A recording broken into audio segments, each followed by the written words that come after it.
Good evening, everybody.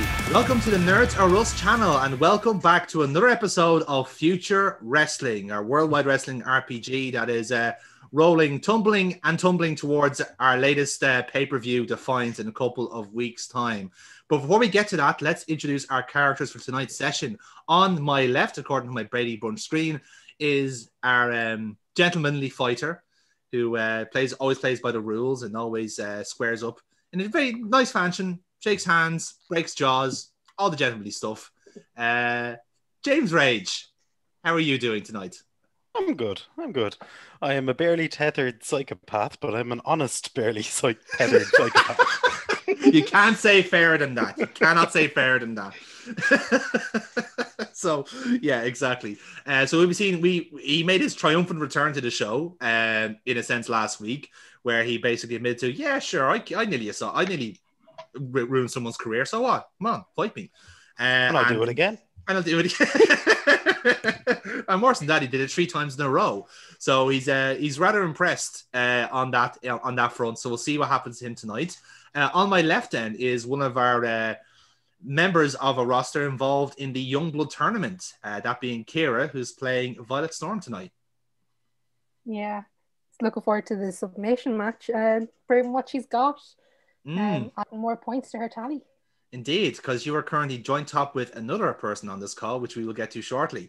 But at the moment, let's move on then to the bottom left. Already in gear, in kayfabe, is Silver Fox, our current reigning champion of Future Wrestling.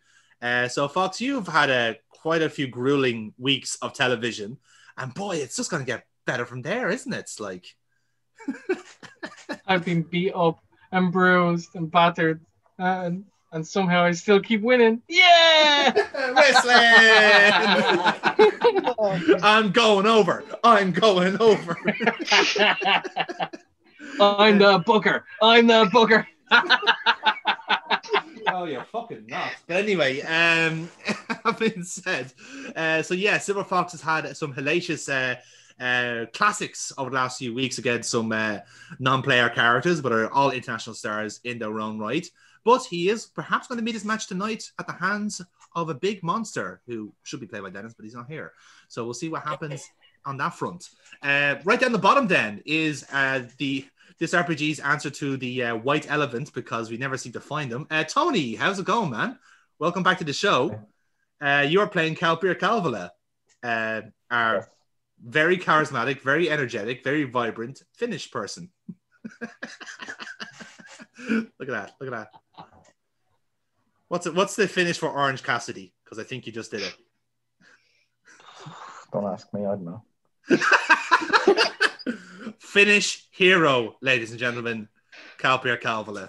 But yes, he is also in the Youngblood Tournament. His record currently stands at 1-1 and lost 1.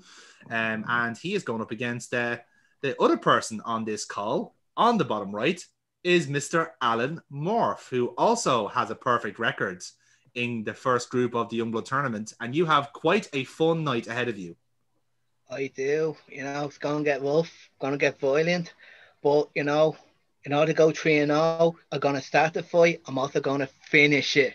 Oh, that's good. That was good. Best part about it was that Tony didn't even hear it. No, don't worry. I heard it. And look at him. He's livid. That's a one angry man, I'll tell you that much. So yes, that's all to look forward to tonight. So let's kick off our show. We have our opening titles that you would have seen a couple of minutes ago. And we begin then with a look of Carl Decker arriving into the building. He's immediately accosted by Pete Thursday, who is demanding answers over what happened last week. Mr. Decker, sorry, just a moment of your time. We heard at the end of the show last week that that Pastor Fred Rose seemed to signal some sort of intent about the championship title match. Yeah, you've been very quiet all week. Can you give us some information on what's going on there? Yeah, sure, Pete. Thanks.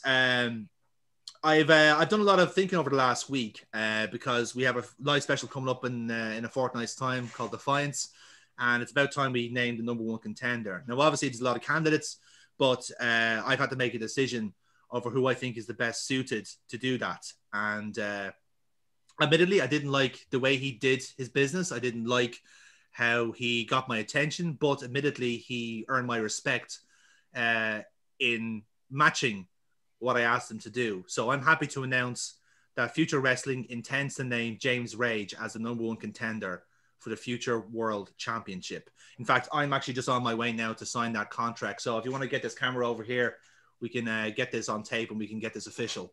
So that they do, the commentators then welcome us to the show officially, going, well, folks, we're on for another hot start here in Future Wrestling. Mike Dublin, Kratos O'Neill joining you as ever here, as we are just about to watch what seems to be an impromptu contract signing for our live special in a couple of weeks' time called Defiance. James Rage certainly made an impression last week, defeating three massive stars, two notably that Silver Fox have already beaten in the last month. But to do it in quick succession and on the same night really was impressive. So now we're going to see what seems to be the contract signing to make this match official for our main event of Defiance. So Decker walks into his office. Silver Fox is already there. The desk is laid out. So Fox is sitting at one end and James Rage will be sitting at the other. So Decker's for second to sit down. The camera comes in and then James Rage kind of like drifts in after that then in his gear. And few like little glares and pleasantries, nothing much spoken about until James Rage sits down, and then the three of them are sit at the table, and naturally camera is facing all three of them. So gentlemen, I don't think I really need to say much about this. We've had you guys have already been in the same ring multiple times, but this is the first time that you two are actively going to face each other one-on-one. Now, I'm going to make this pointedly clear. There has been a lot of action back and forth. There's a lot of tactics back and forth as well, but this is a simple contract signing. I don't want any aggression. I don't want any of that tonight. Okay, you'll get your opportunity you'll get your hands on each other next week, but from now this is about the contract signing. So Mr. James Rage, I'll ask you to sign that contract first. You have the floor.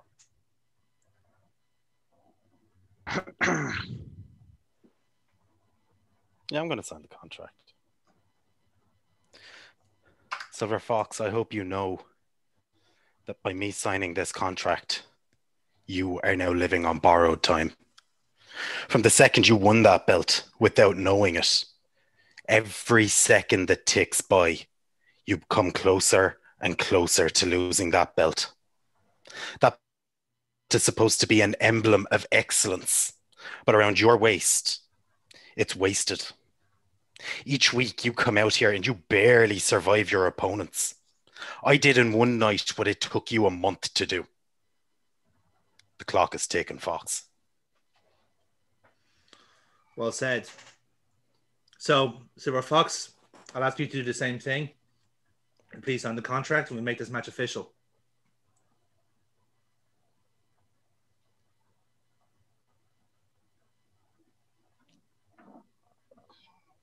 You're right. You're completely right. What took me a month to do took you barely any time at all.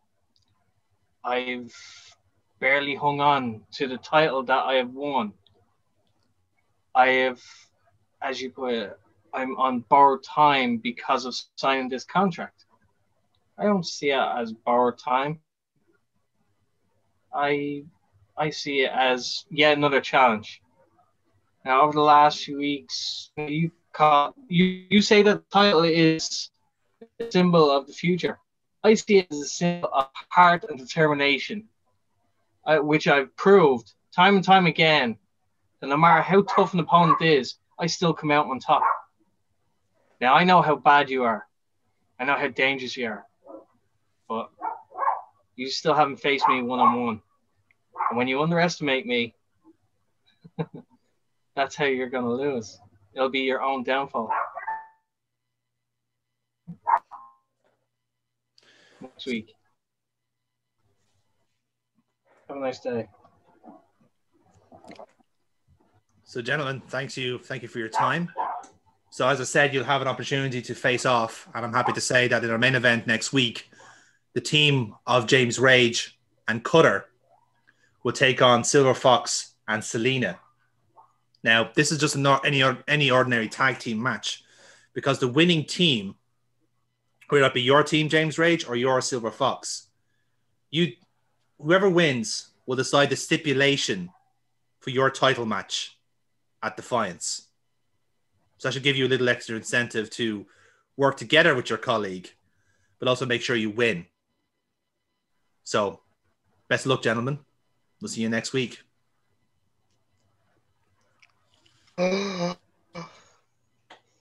Fox, the opportunity's there.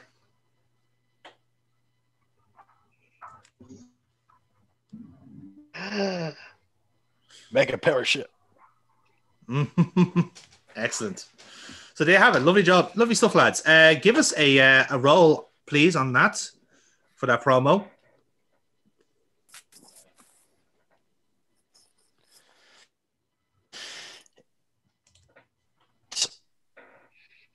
So that's a 8 for James Rage, and for Foxy, it's a... You beat me by 1, you bullshit.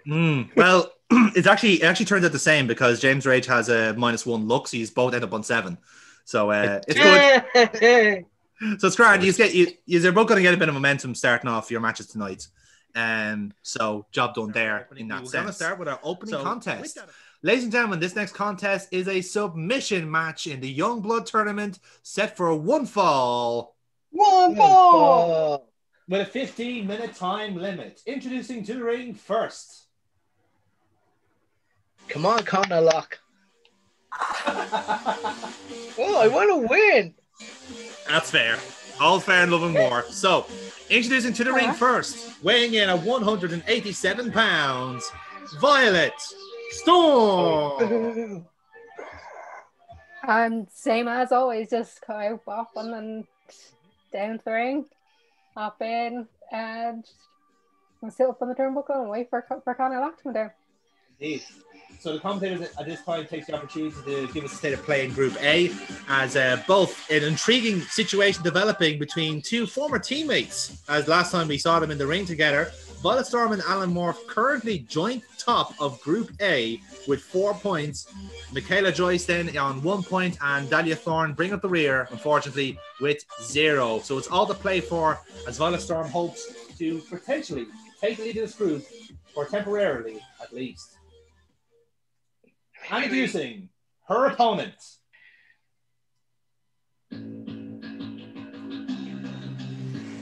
Weighing in at 177 pounds from Inverness, Scotland, Connor Lock.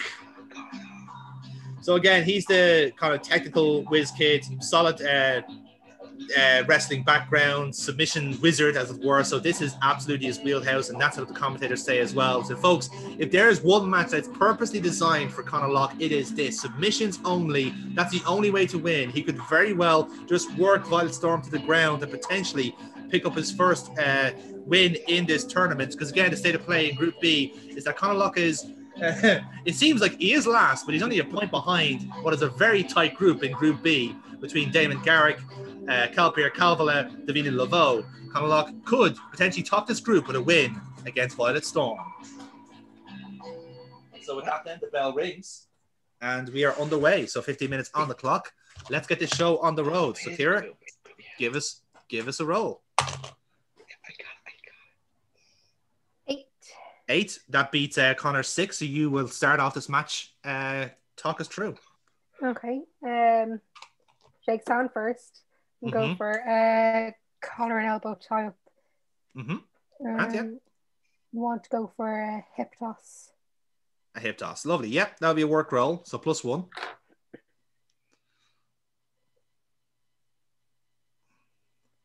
And 9, 10, yep, nice and effective. So you're in control of him. He gains some momentum. So continue on. Okay. So I want to try and get him into an armbar. Armbar, yep, grand. Yeah. Lovely. Work roll so on that. 7. 7 with the 1 makes it an 8. So yeah, he's in the armbar. So I presume you want to keep the armbar on then at the time, yeah. So it's not a wear down. Lovely. Okay. So again, the commentators go, well, we're not fooling around here, Violet Storm. She's going to take every opportunity she can get to put this kid away. But will Connacht break out of it? Snake Eyes. So he's in there for a while. So it's in tight. It's in good. Like you've caught him flush here. So in the middle of the ring, he's struggling away. Kira, give us a roll on that. So he's kind of caught on his back here. 8, yeah. So you still got control of the armbar. So, and that's more like it. Look at that, an 11. So he's gonna roll out of the he's gonna go for a roll. He's gonna roll out of it. Kind of into a roll-up position, so it kind of looks like he's holding it for a second, then like snaps out of it then, and he's immediately transitioned into your into grabbing your foot, and then he does the kind of the Romero stretch spot, so he grabs the 2 legs and then like has the surfboard stretch, sorry, not Romero stretch, so yeah, he's got you in that then, and let's go. So Kira, you can have control back at this point now. So he's after resisting an armbar, took him a while, but he's after resisting. Got a stretch on you, and now you can take control here. Okay, so I want to wriggle out of it and run the rope and do a leg drop before he gets up. Oh, nice. Okay, yep, grand. So you're gonna snap out of it, go for a leg drop. Give us a roll on that, a look roll. 8. Yep, job done. That'll do. So you do kind of catch him with like a surprise leg drop in that point. So yeah, you kind of caught him unawares and you're in control of the match. Okay, so then I'm going to try and keep him on the ground. So I'm going to go for think. Gonna go for a Boston Crab. Boston Crab. Yep, grand. Work roll on that, so +1. 7. 7 with the 1 makes it an 8. So yep, gain momentum from that. And again, so Connacht now has to try and find a way out of it. So it's a 7. So he doesn't power out of it as such, but he does kind of grab the ropes, and that's enough then to break up the submission. So you can have control again there, Kira, if you want. Do you want to follow up on the Boston Crab, or which way do you want to do it? Okay, so we're both standing up again. Yeah. So I want to run the ropes and go for a diving cross body. Yep, perfect. That'll be a straight roll. 9. 9, lovely stuff. Gain more momentum from that, and diving cross body hits, and you're still in control of the match. Then I want to go for a stomp to the chest. Stomp the chest, so just a stand like a jump and stop as opposed to from the top rope or anything. Yeah, perfect. Look roll on that as well. 0. Ouch. Ooh, critical. So you're gonna hit him right in the fucking chest. So yeah, it's gonna be like more of those cases where it's like you're vaulting up and then straight down, almost on the fucking sternum here. And we get close-ups on the replay as well, and the commentators go, "My God, that was." I don't think Violet Storm intended to hit him square in the throat like that, but my God, that was effective if it was. It'd be fascinating to see how that plays into this, but Connacht definitely feeling that stomp. My God, that was hellacious. It gets worse every time you look at it. So much violence from Violet Storm here. So you're getting an audience from that, by the way. So you're +2 audience, and you're on good momentum here, so continue on. Okay, well, then I want to try and get him into sharpshooter, seeing as his, I like that. Good. Yeah, give us a work roll.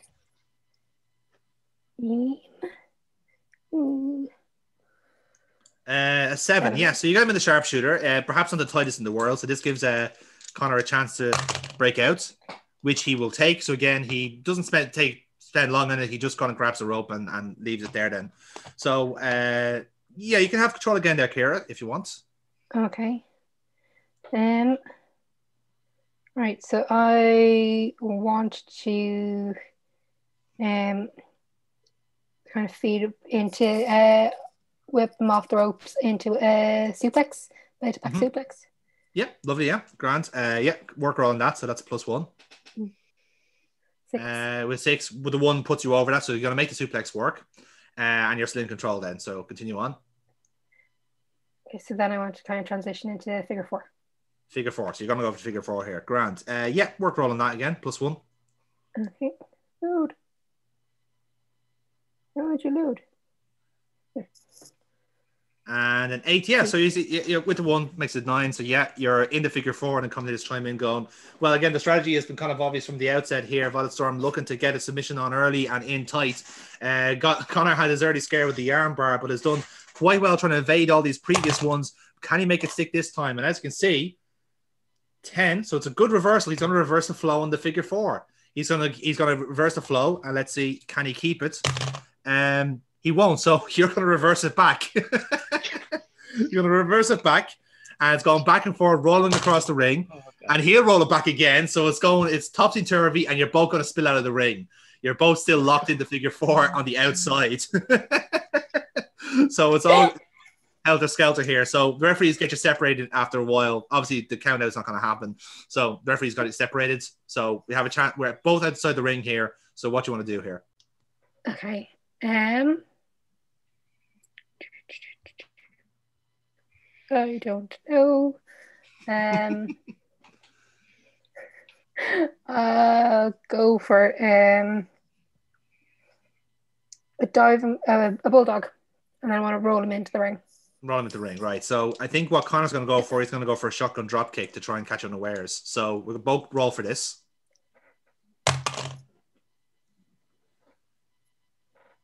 6. I got a 6 as well. So let's try that again. Better.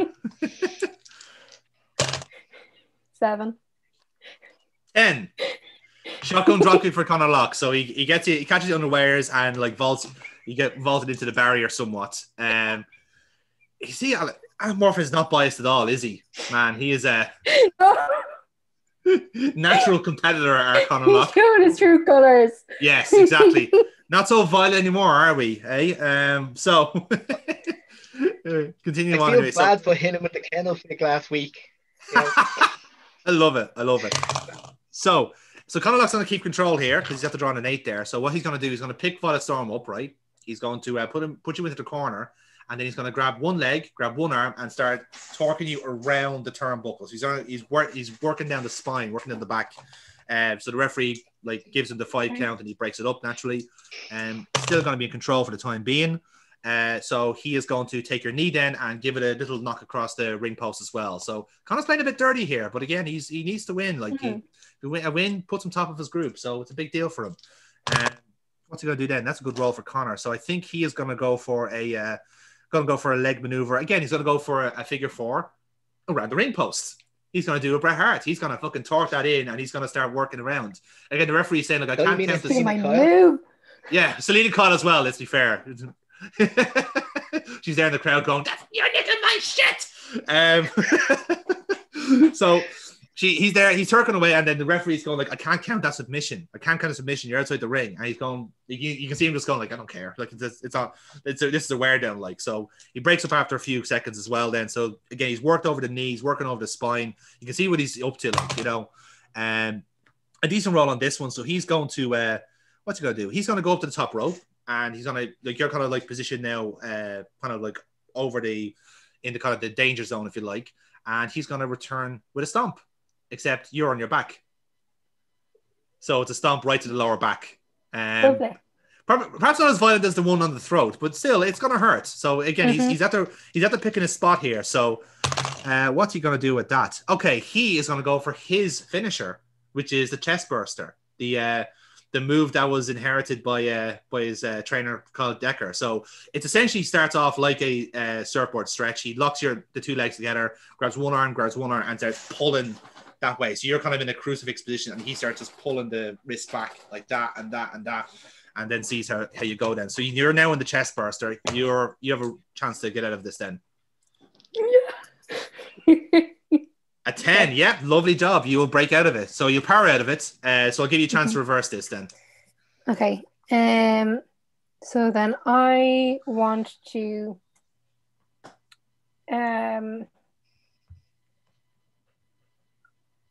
go for a drop toe hold. The ring post. Okay. near the turnbuckles. Okay, yeah, grand. And then, yeah. Mm-hmm. Go, yeah, go. Yeah, we'll just treat it as a work roll. So, or... yeah, work roll with that, yeah. And 7, yeah, job done. So that'll work out a treat. So you're still in control here of this then. Okay, so then I want to get him into the straitjacket. Oh, yes. Perfect. Yeah, the straitjacket choke. Yeah, grand. Give us a roll on that then. 9. 9. Yep, nice and snug. So get some momentum from that as well. And he's going to get a roll. And he'll break out a straitjacket. So he'll get his foot on the rope and you get some separation from that. So we've got 4 minutes left on the clock here. So this match is reaching danger zone here. So we're gonna go for a spot here. Violet, what do you want to go for? I want to go for the Fujiwara armbar. Fujiwara armbar, right. And I think Conlock's going to try and reverse that into a cloverleaf. So that's what he's going to go for. So let's go for a roll on that. 11. 11. That is a lot better than my 5. So yeah, that's you lock in that Fujiwara armbar and it's in tight. Getting an audience from that as well because you had the +1 work. So you're in good on that Fujiwara armbar. So you can give it. Let's see if Connor can break out. Oh wow, look at that! It's a fucking 11. So he's going to revert. He's going to stack you up. He's going to roll you out of the armbar. He's going to powerbomb you out and go for the cloverleaf. So he's locking in a cloverleaf himself. So, Violet, this is your chance to reverse.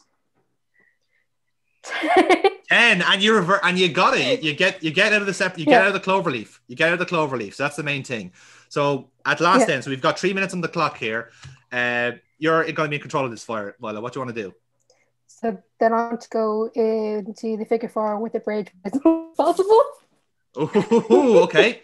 You got okay. Yeah, we'll go for the bridge figure 4. Continue on. 10. 10, perfect. That will do nicely. So you're in the figure 4.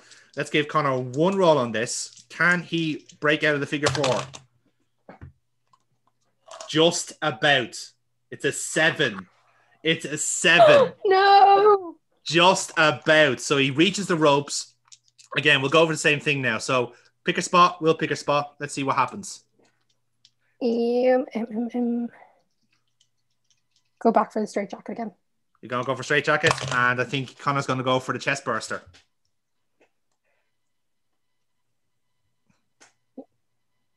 Ooh. 11. 11 as well. Oh, we're going to redraw. Holy shit. Redrawing. 10. Okay. 11. 4. So he's in the straitjacket. He's in the straitjacket. Let's see if he pulls out of it. So straitjacket, 2 minutes on the clock. He's in, and again he's there. Look, it's a 7. He's got it again. He's wrapped up. But again, you're gonna take control again here. So you got him. He's wriggling around the ropes here. You've pulled him back now. So what do you want to do? General reminder: you have 12 momentum. Yeah, I want to use I'll use a whole lot of it. Fuck it. You're gonna. I'm running out of the submission music. What's that one? Did John Cena have one called STF? Yeah, Wasn't that STF. one? Yeah, go for that then. All right, you're gonna go for the STF, right? Grant, give us a roll on that. You're spending all 12 on that. Yeah. And it's a 9 with the 21. Job done. That will do the trick. So, let's see. So I'm gonna have to give Connor. If he gets critical, he breaks out. But okay. That is not critical. So he taps out on that. Taps out with a minute to spare. Ladies and gentlemen, your winner by submission, Violet Storm.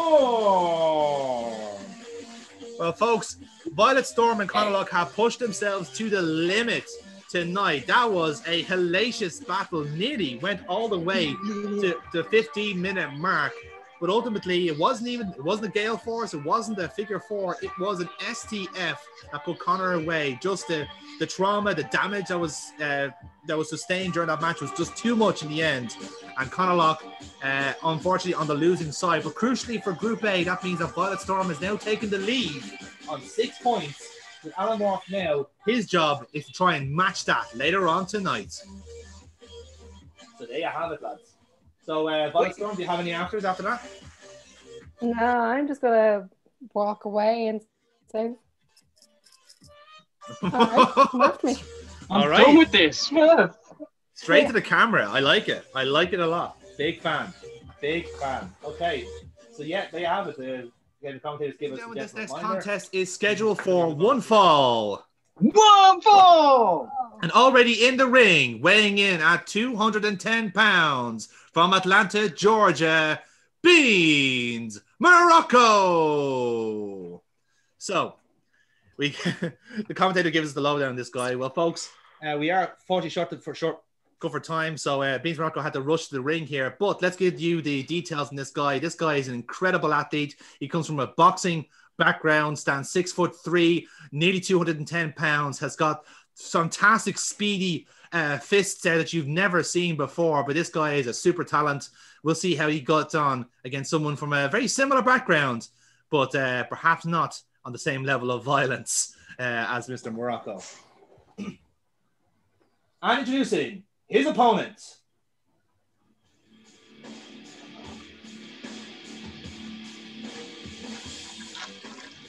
Weighing in at 231 pounds, hailing from the Asylum Fight Camp, James Rage. Okay, so much like other weeks, come out, scan the audience, lock eyes with Beans in the ring, take my stroll down, the usual, get in the ring, never breaking eye contact except to turn to the hard camera and motion the whole belt thing. Turn back to Beans and offer him a hand because fuck it.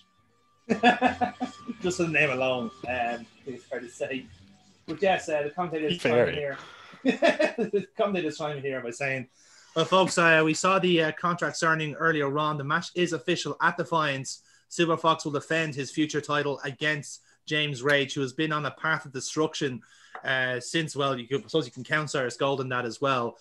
4 massive names to that path of destruction, and perhaps a 5th one here if Beans Morocco is not careful. Let's see if James Rage can take another scalp and prove his worth here at Future Wrestling. So, James, give us a roll.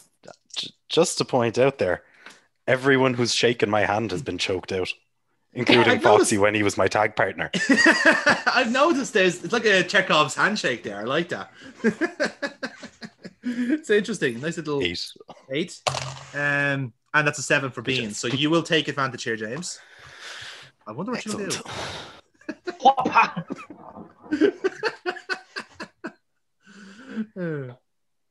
Rinse and repeat from last week. Yeah, to be fair, it's becoming a thing. Yeah,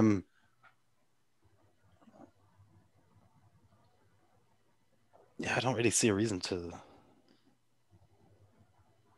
Although I suppose we lock up. Mm-hmm. He tries to overpower me, but I catch him into an arm drag, and then I just kind of hold him there with it on the ground.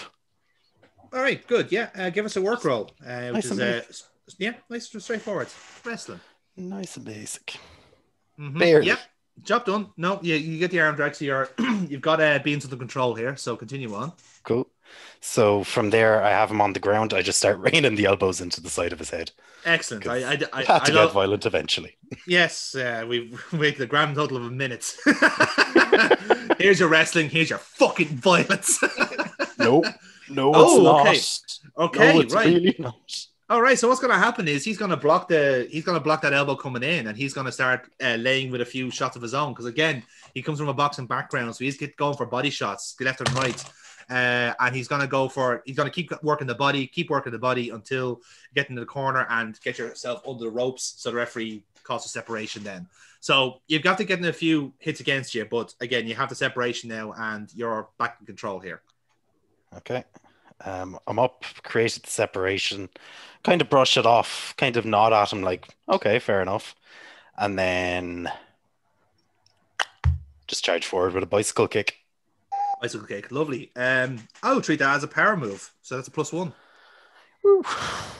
And that's a 9. Lovely. So gain some momentum from that and send him down to the ground. Not for the 10 count, obviously. But you're continuing on there, James, I believe. Yeah. So he's down. I then kind of, from the bicycle kick, land in the mounted position. Mm-hmm. And we start raining elbows. All right, then. So that's your real roll. So continue. So go for that. So it's an 8. Yeah, that'll do. Yeah, it's fine. You're not gonna take any injuries because again, he's got his kind of elbows up here. So you're getting you're gonna get your damage in, but he's protecting himself. So again, the commentator is going like, well, I don't think Beans Morocco had a reputation of being a defensive boxer, but tonight he absolutely is. Almost like in a self-preservation mode at the moment as James Rage continues to rain down these elbows. So James, you're back in control here. Transition into a cross arm bar. Cross arm bar, love it. Yeah, give us a work roll on that. 6. Okay, so what's going to happen is you'll transition into the cross arm breaker, but he's going to like roll out of it and he's going to give you kind of a power bomb to come out of it. So he's going to go for what's he going to go for there? Let's see, he's going to go. So he is going to pick you up anyway, and then again he's going to go back to what he knows. He's going to go work the body shots again. So he's going to whip you into the corner and with a few shoulder thrusts as well, and then roll you out into the middle of the ring. What's he going to do next? He's going to go for a nice big leg drop. So a big vertical splash down, and he hits you across the neck then as well with that. So lovely stuff from Beans. And he's going to go for a pinfall. So Jamie, this is your chance to kick out of 1. Job done. I don't even need to talk through that one. So yeah, you're going to power out of 1, and this is your chance to take control.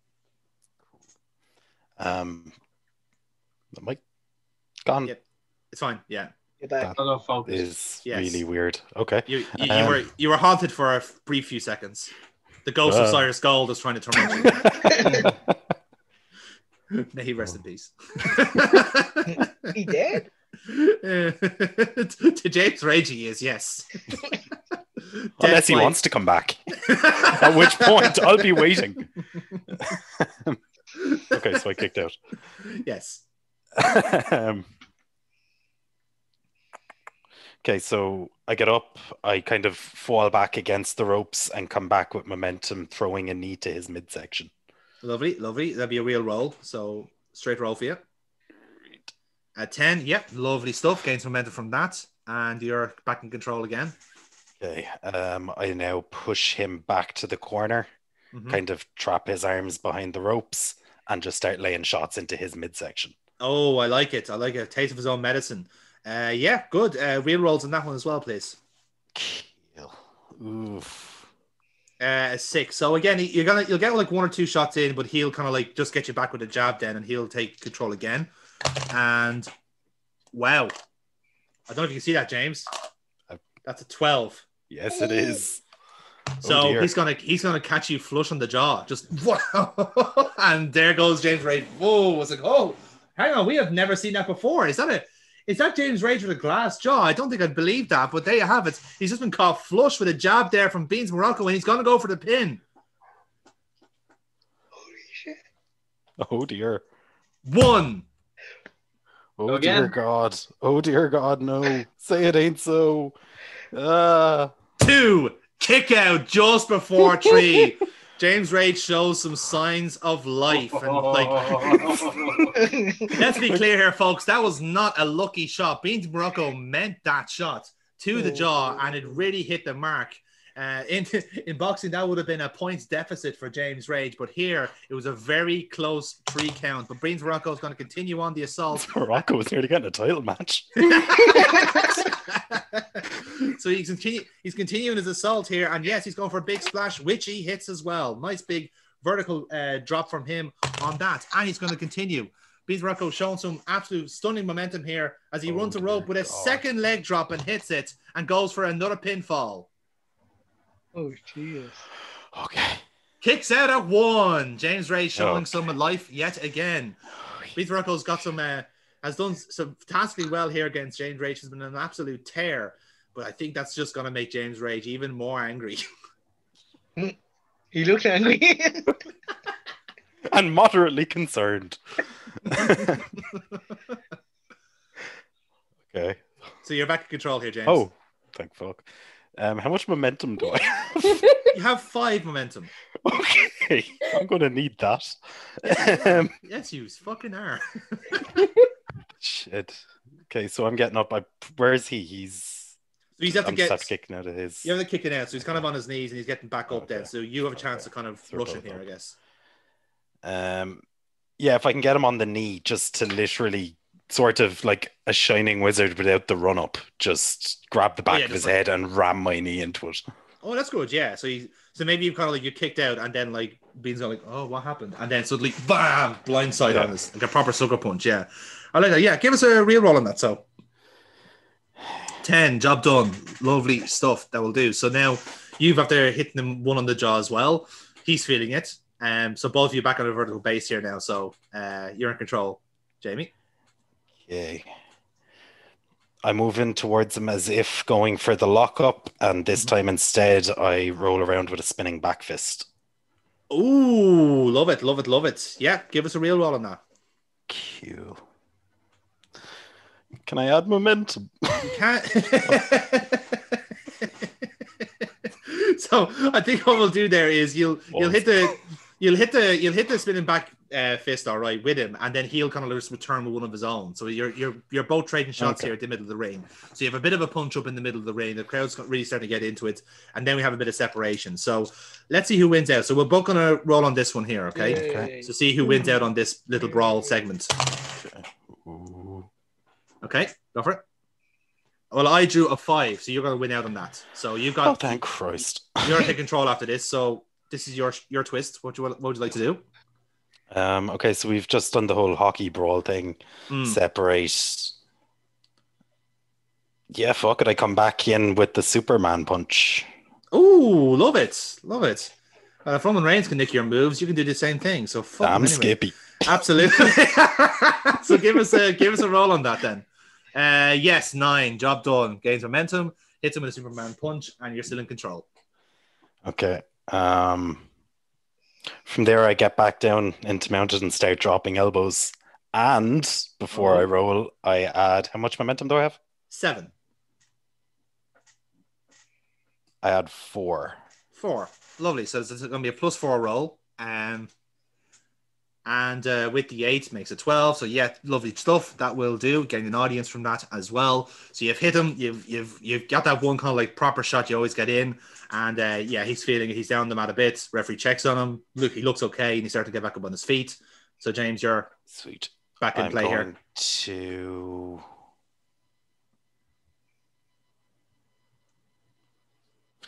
people messaging me. I'm going to back up. Yeah, I'm going to back up, and as he sits up, I'm going to charge forward with a Meteora again to the jaw. Yes, lovely. Yeah, chest. Yeah, Grant, give us a roll on that. So,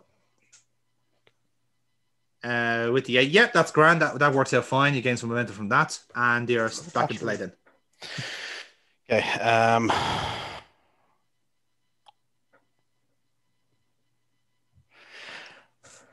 I look towards the hard camera. Once again, I make the belt motion. I grab him in the front face lock, scoop him up instead of locking in the guillotine. Yeah. Scoop him up into the vertical suplex, transition him around, and drop him into the pile driver. Ooh, very nice. I like that. Stealing people's shit is apparently my thing. Mind games. Pure mind games. Okay, so I'm going to treat that as a luck roll, -1. So this has to be a good roll to pull it off. And it is. Lovely. That will do. That will do. So good momentum from that. You've hit exactly what you said there. And the commentators are not dummies and go, well. Scott Steiner would be proud of that one. Absolutely. Fantastic power move there from James Rage. Looked shaky at the start, but he's starting to show his dominance here against Beans of Morocco, who's been a very valiant fighter. But I sense the end is near for Mr. Beans Morocco. Can I get a momentum check, please? You have a momentum of 5. All of it. And this. On the 10, on the guillotine. That's the guillotine. And indeed, he is choked out, and the winner is declared. Ladies and gentlemen, your winner, James Rage. That was disturbingly close. Yes, indeed. Again, like perhaps there's some interesting scouting there for Silver Fox watching that match. Is there a weakness of James Rage in that jaw? We'll see, because he seems to be fixated on jaws himself.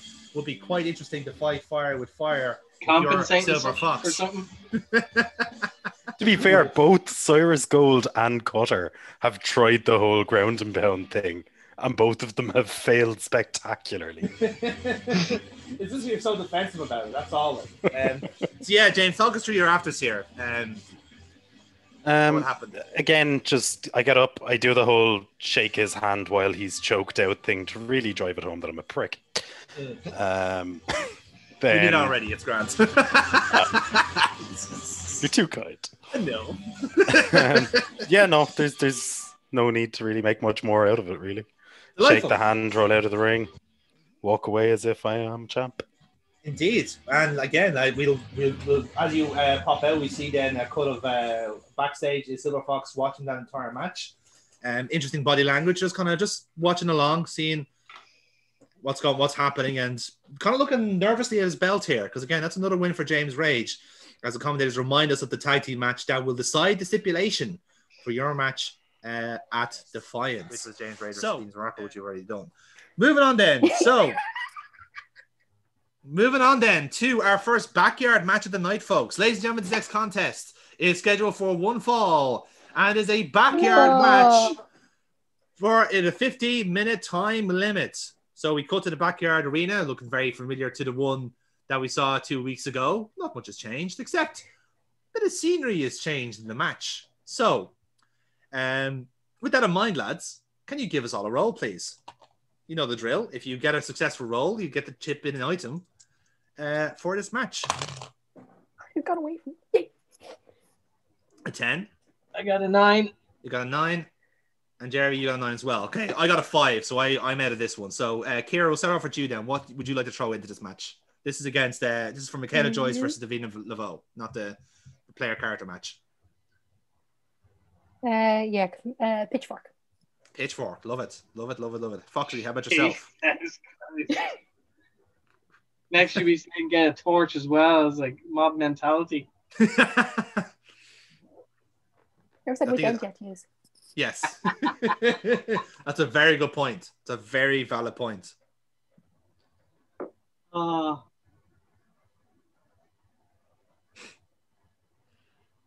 So, Foxy, what have you got for us? The power of cancel culture. Okay.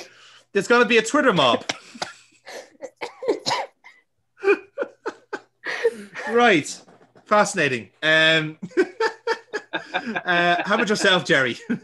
I was just going to throw in a broom. A broom. Okay. I like that. So, again, like nice, straightforward. And I'm the violent one. yes, apparently. At least James Rage had the decency, because this won't make the edit, but James Rage has put in a Japanese table. And he said James Rage table there, which sounds even more dangerous for some reason. Table. Yes, but yeah, it's a hard table like we had in the last backyard match. So let's just imagine it was the same table, shall we, for continuity purposes. So with that in mind, then we get our two entrances.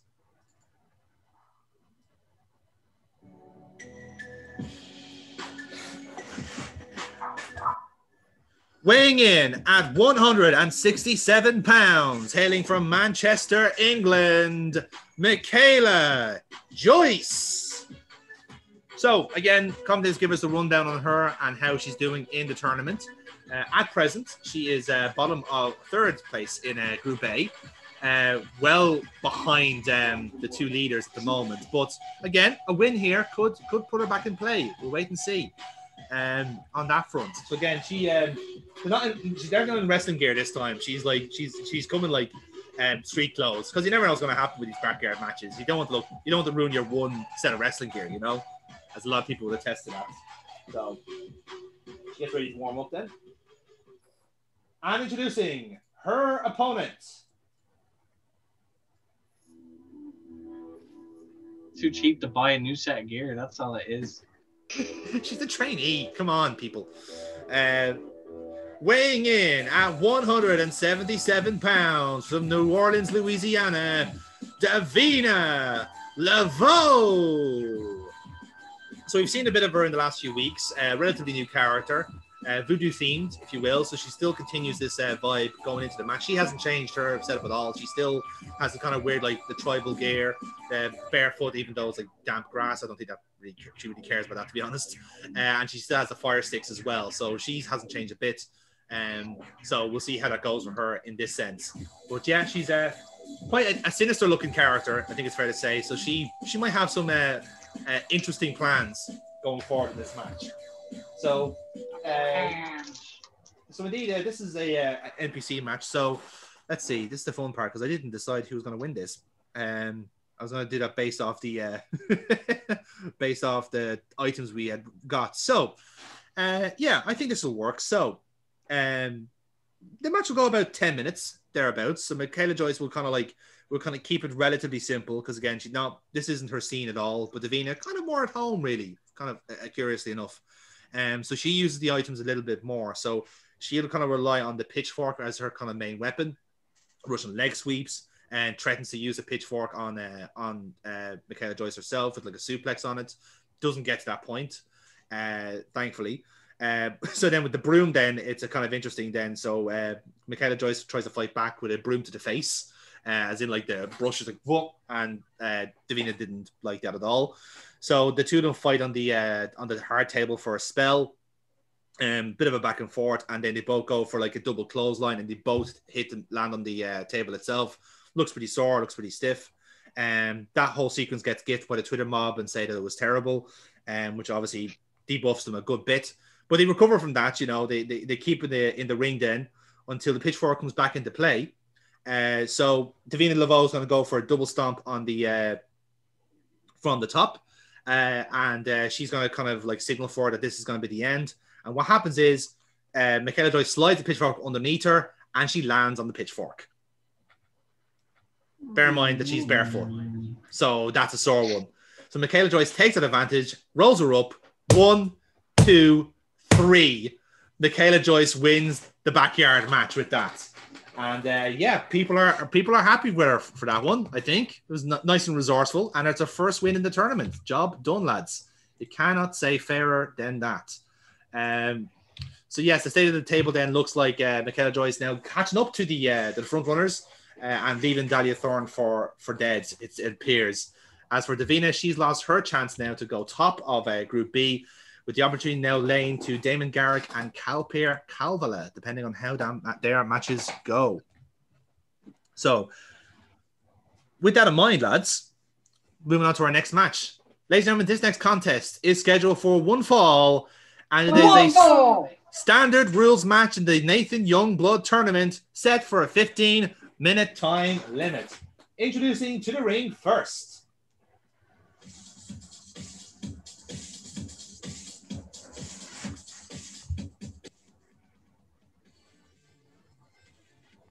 Weighing in at 169 pounds from Sandyford, County Dublin, the influencer, Dahlia Thorne. So, again, it's not been a good tournament for Dahlia. Still winless, still pointless, after having a horrendous hardcore match, followed then by an even worse submission match at the hands of Davina Laveau. So, it's not going well because now she has to fight someone relatively close to home, it appears. But she's still trying her best to, like, the brave face, the whole work in the crowd, if you will. And when I mean crowd, I mean Instagram. So she's trying her best in that front. But again, she's not having a good time. She's really not having a good time. And as you see in a minute, you can see why she's not having a good time. Gonna have time. She really, really is. Introducing... What? There we go. Back to normal. Didn't even miss a beat, lad. Didn't miss a beat. So... And introducing her opponent.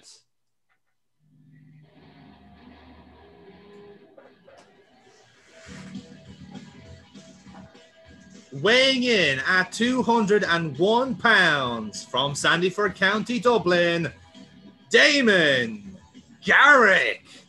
So he's had a bit of a development over this tournament. He had his head shaved in the first backyard match and then kind of rolled with it, got rid of the rest of the hair. change his look. He's now in actual proper wrestling gear instead of flannel and jeans. So starting to take this shit seriously a little bit. Still does his proper entrance. Still does this whole thing. But again, a little bit of awkwardness in the ring because the power couple are facing off here. So the commentator is still going like, well, folks, I know we have 2 backyard matches and we had that incredible submission match to start off the show, but this is the match that's intriguing me here. Ever since the brackets were revealed and this was on the card, fascinating stuff here, folks. Really, well and truly is. I have no idea how this is going to play out because both of these two really do need a win. Garrick perhaps more than Thorne because Garrick is still in a chance to clear Group B here. Daniel Thorne would need it to try and keep pace, but which one is going to win out? That is the main question. So with that, so we get it. So this is more of a kind of a curious old match because Dahlia takes a microphone immediately, starts talking to Damon, going like, you know, kind of emotionally manipulating him, saying like, you know, I need to win this match more than you do. You've done really well. You've won, and you're doing really great. You're doing really great. You're doing so good, but I need this more than you do. So could you just like lay down and count to 3, and we can just have a lovely time backstage and do TikToks and shit like that. So the crowds kind of go like, oh, no, don't, go on, hit it, come on, do it. You know, you want to be a wrestler, do it, come on. So Garrick then, like, after kind of like agonizing over the choice between the girlfriend or the crowd, so he looks at the girlfriend, looks at the crowd. This happens for like about half a minute, and then he slowly gets on his knees, slowly lies onto the mat. Dahlia is delighted, so she rolls him up and goes like, and the referee starts counting begrudgingly, 1, 2, kick out. Just before 3, Garrett goes, nah, fuck this, fuck, not happening. He just couldn't resist. He has to do it. So Dahlia's going like, Damon, don't do this. And Garrett just goes, have to. Super kick to Dahlia Thorne. Definitely a wrestler. That's yeah. Goes for the good wrench power bomb, hits it, goes again, wheelbarrow suplex again. The girlfriend is just like, "Oh, stop doing this!" And then just goes for one proper leg lariat, which is his finisher. Nails it. 1, 2, 3. Your winner of the match, Damon Garrick, pinning his own girlfriend to do it. That's a worker, lads. That's a worker.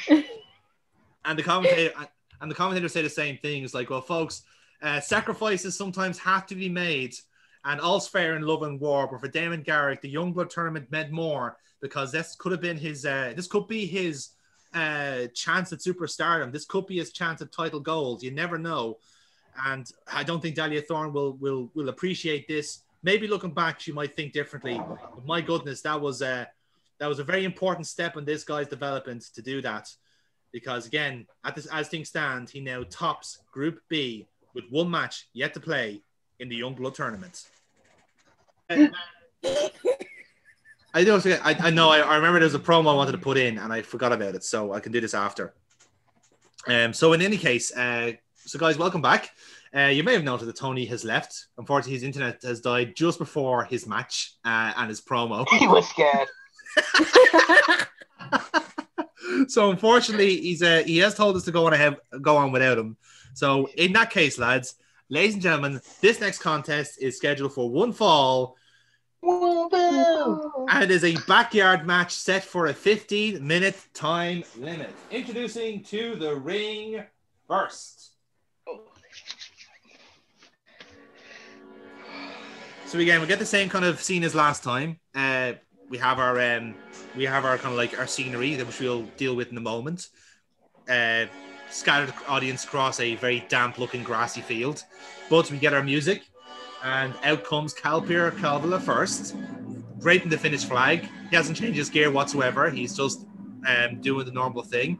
The commentators chime in, going, "Well, it's been a mixed tournament so far for Calpir Calvala. The opportunity is there to top the group, but he has to beat a man who has already defeated him once so far in Future Wrestling and might even do it again. Calpir perhaps needing that motivation, that incentive to win this competition. And maybe we'll get it here in the backyard environment that is Future Wrestling." So with that in mind then, we hear, ladies and gentlemen, His opponent, weighing in at 240 pounds, hailing from the Timon Woods in Dublin, Alan Morph. So Calper standing in the ring. Jerry. I come out with a yellow line onesie, Okay. a bad boy hole in my hand, with a picture of a meerkat with T on it, and on the other side, a warthog with P on it. Walk to the ring, kind of serious. Take to the second rope, turn around, look at him. I pull kind of like a little string on my hoodie, and a red name pops out. I love it.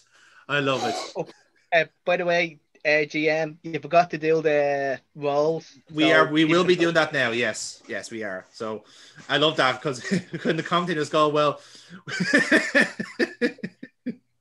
oh, fuck, that's great. I love that because I just imagine like there's people singing along to Hakuna Matata in the crowd, going like, "Oh, we got this. We get the reference." Well, I can rest assured everybody that's watching this in attendance, this does not mean no worries for Calpir Calvale. Take this out, take the histrionics, take the character out of it. Alan Morph is a serious competitor. This is done for mind games and mind games only. And let's see, does it work this time? It seemed to work the first time these two met. Let's see if lightning can strike twice. So with that in mind, lads, let's all give ourselves a roll, shall we?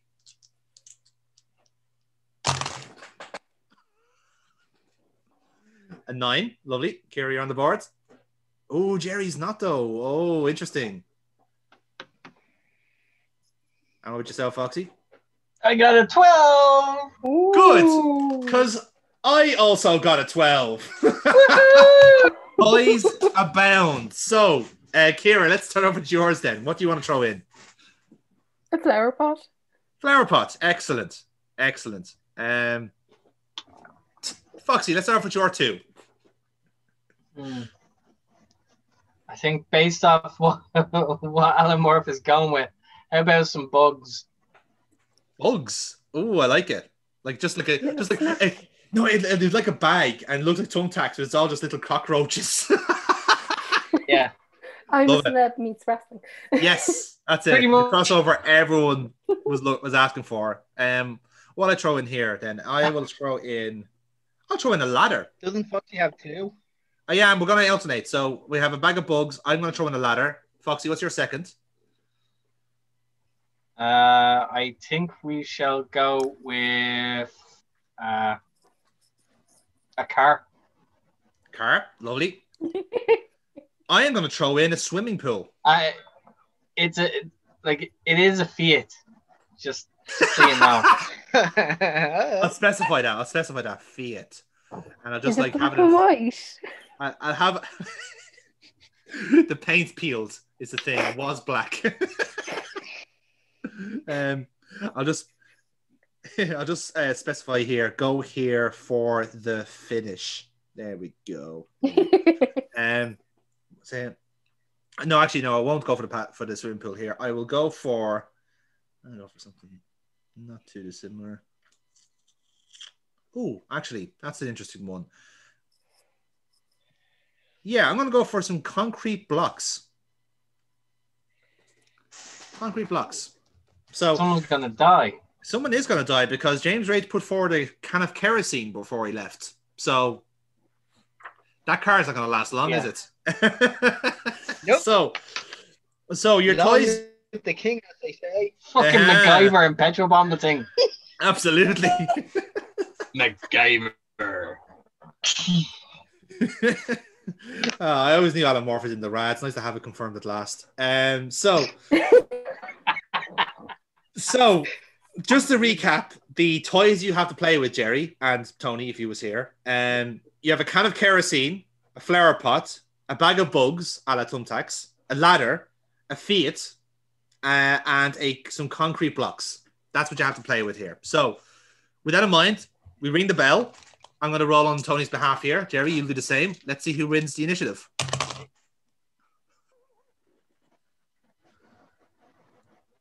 7. That's nice. Tony drew a 12.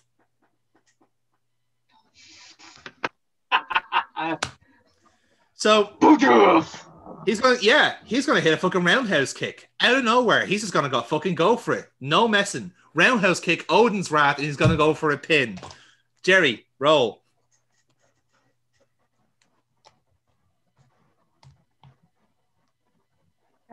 Seven. 1, 2. Yeah.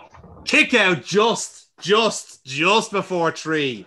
Early scare for Alan Morph here as the commentators chime in going, well, I don't think Calpier was going to waste time with this. He needed a win on the board and nearly got it there with that roundhouse kick. Close, but no cigar for Calpier Calvala right now. So, with that in mind, Jerry, talk us through then. Let's see what Tony will have to do here. Okay, so, Jerry, what do you want to do here? I want to crawl towards the flower pot and chuck it at him. Love it. Okay, give us a roll on that, so. 9. A 9. Yep, that will work out a trick. So, a Calpier is going to eat soil on that one. So, in that case, you're in control here. Jerry, continue on. Grab him in a headlock and take him over to the car, and I go to suplex him onto the bonnet. Oh, right. Okay. Like kind of back suplex. All right. I'm going to treat that as a power roll, which unfortunately is yours is -2. But let's see if this works out. It does not. No, you're quite Jesus. right. You are quite right on that. That's a 0. I would. Reverse. Like this. John, on my character sheet, one of my skills has something about snake eyes as well. Yes, you're right. That's right. Yeah, if you roll snake eyes, you do like a comedy spot. I think you gain an audience. Let me just check that. Yes, work the audience even if you've botched it in this episode. Or is it? Yes. Hang on. Is this it?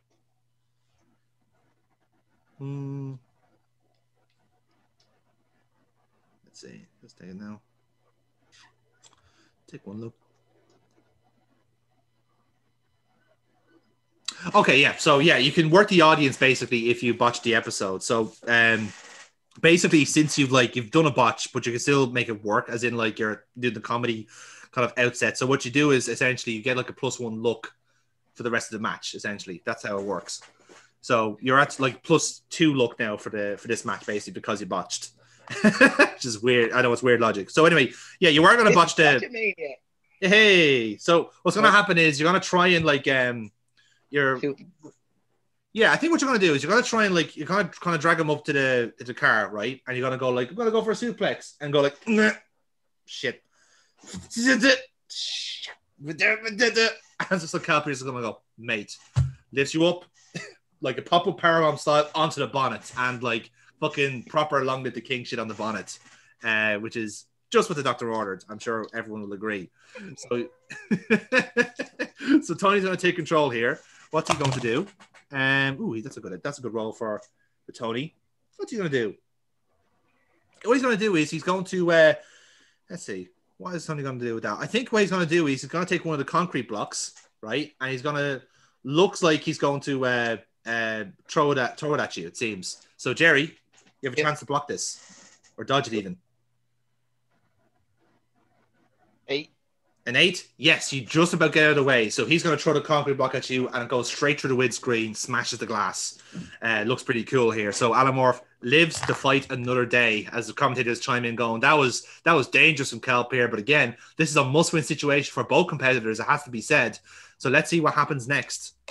Right, that's a bad roll for Tony. So Alan, you'll take control here. Okay. I want to kind of jump and charge him, take him to the ground, and then like fist to the face. Good, yep, perfect. Yeah, we'll treat it as a real roll, +1. 9. 9 with the 1 makes it 10, so perfect. You get a few shots on him, so continue on. Okay. I want to pick him up and hit him with 3 knife edge chops. First one with the left hand, second one with the right, and then a double chop for the third. Love it. Yeah, we'll treat it as just a standard roll, so 0 roll. Good. And it's a 5. It's a 5. So you'll try the first chop, and Calpy will go, haha, funny man in costume. And you try second roll, haha, even funnier man in costume. You try the third slap, and he'll just block the 2 hands and go, whoop, choke bomb onto the grass. It's like, no, stop doing that. It's sore. So yeah, you've surrendered control here at the moment. So Calpy is going to continue on. And that's a poor roll from him. So Alan, you're back in control here then. Continue on. I want to grab him and throw him head first into the ladder. Ooh, yes, because there is a ladder set up as well. So yeah, it's grand. Give us a roll on that. So see if it works out. 11. 11. Yeah. Nice. So you'll throw him in. Absolutely, you will fucking hurl him into it. And yeah, he hits it face first. Then, so he's currently kind of lying on the ladder at the moment with his back turned to you. What do you want to do? Yeah, back to it. I want to pick up my hole with bad boy on it and hit him 3 times on the back with the bad boy. Ooh, okay. All right. Well, what we're gonna do is I will treat that as 3 separate. So let's see if you get the 3 shots out. So we'll do 3 different rolls. See if you make this work. It's 3 straight rolls on that. 6. Okay, so he's gonna dodge the first roll, unfortunately. But yeah, you still have the barbed wire in hand here. So yeah, so you fail the first roll. So he's at the dodge in the first one. Actually, no, give us another roll. See if you can get a swipe out. Let's see. 7. 7. So yeah, you can kind of you miss the first one. You get him kind of with a side glance on the second one. So you've kind of torn his gear, if you will, with the second swipe. So let's see then he's gonna get away from that. It's a good roll for Tony. So I think he's gonna go for a bicycle kick, which he'll hit, and that diffuses your situation then at that point. So in that case, he's gonna take that ladder and he's gonna flatten it down. So he's gonna flatten down on the ground and he body slam you onto the ladder, which is gonna be sore. So he's kind of working over the back here, strangely, which is odd for him. Not like Calpy to work over a limb, but here we are. So continuing on then, and okay, so he's starting to get annoyed now at this point. He's starting to get whatever the finish is for irritated. So he sees he looks around and he sees something in the background. And he sees, oh, does that look like a fuel can? So he looks at it and goes, yes, that is a fuel can. He's thinking, oh, maybe, just maybe. So now he's holding the fuel can. But at this point. So Jerry, you've got up at this point, so you're back in control. Yeah. Calpy is now currently holding a can of kerosene. What would you like to do in this situation? I would like to. What would I want to do? God, think. I just look at him, challenge it. I bend down, pick up the hole, look at him. I just point to the car. I say, set the fucking thing on fire. Let's Pride walk this motherfucker. I love that. So the commentator's going is this for real? Is he seriously suggesting we burn his car? I mean, it's not ours, but I don't think that's the point. It's there is indeed a match going on, but some weird cooperation happening here. Maybe Alan Morph has an ulterior motive, and Calpy agrees. He'll go, fine, let's do it. So he throws the kerosene over the car, and Jerry, we haven't lit it yet. So what do you want to do at this point? I want to go reach it. I want to kind of like a line, crawl up onto the bonnet. Yeah. Kind of reach in from the window where the window was smashed. Reach in and get the lighter out. Oh yes. And then take a step back and then they'll go flick it in. Love it. Okay, I'm going to treat it as a luck roll. That's a +2. Because of the botch earlier on. It's an 11 with the +2 makes it work. So you gain an audience from that and some momentum.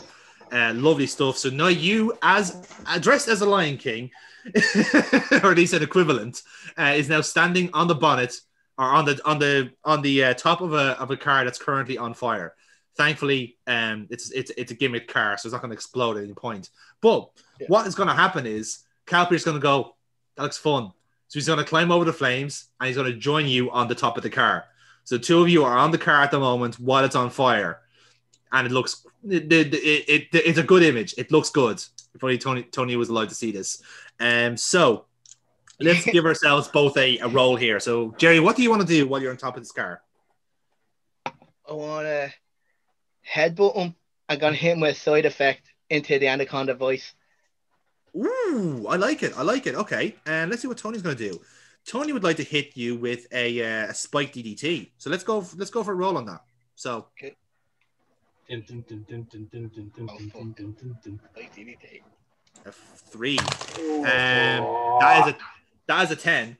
So yeah, you'll kind of like grapple him for the side effect. He'll push you back, and then he'll just run at you, and then give you like a running DDT onto the car top. So you're still kind of there at the moment. And let's see. So Calpier's going to try and go for like a catapult. You know, like grab your legs and try and vault you over. So he's looking at the fire and thinking, "Ooh, good idea." So he's going to try and vault you over. He's trying to get you into the fire, but you're going to resist it. So you're back in control here. Cool. As he's going up, I want to kind of hit him with 2 fawns to the face, grab him, and kind of like say, "Long live the king," and chuck him into with the flames. Oh, I love it. I love it. That's a luck roll, Jerry. That is a luck roll. +2. Come on. Yeah. Job done. Gain an audience, maximum roll. You do a long live the king. He rolls down the car into the flames, and it's kind of his gear then starts like catching a little bit. He's fine himself, obviously. He starts catching, then someone like just like throws water on. It's like, yeah, he's fine. So that's worked out a treat. That is absolutely spot on. And again, you're still on the top of the car here as the flames are just kind of, they're still there. They're dying down a little bit, but you're still on this flaming car. So Jerry, what do you want to do? Is he on the ground or is he standing? He's on the ground, yeah. He's standing. He's on the ground. I want to go for the Gale Force. Oh, Everyone's stealing their shit. I want to do that. Yes, look roll, Jerry. 2. That's mind games. That's an 8 with the 2 makes it work. So yes. So you will hit a Gale Force moonsault off a flaming car onto Calpier. It connects, and the commentators go, "Holy shit! I have never seen anything like that." Anything that happens at Morph seems to be chaos at the moment, but I am loving it. And that was a very fascinating message to what was his former teammate. But all's fair in love and war, and the Group A has really certainly hotted up with that moonsault. So, Jerry, continue on. Oh, let's see what I want to do. I want to go grab a concrete block, raise it above my head, and smash him in the head with it. Solid, yeah. Give us a straight roll on that. So 5.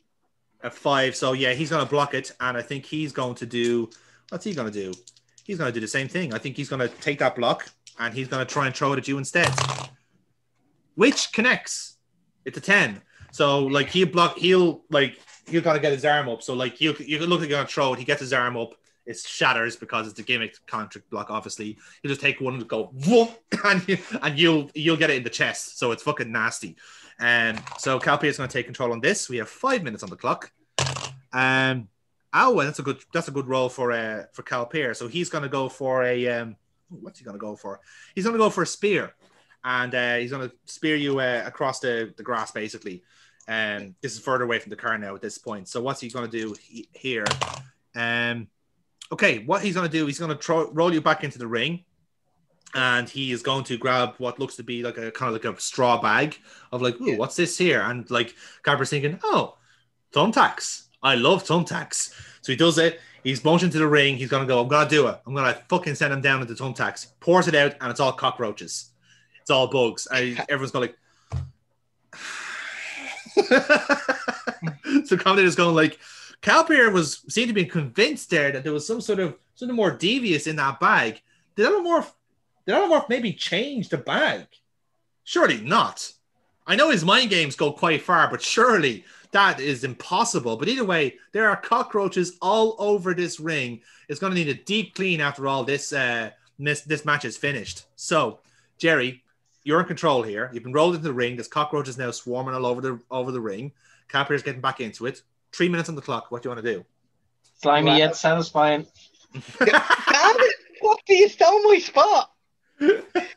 Well, at least he want to scoop up some of my hand, grab him, slimy, less satisfying, and mandible claw it. Oh, right. Real roll. +1.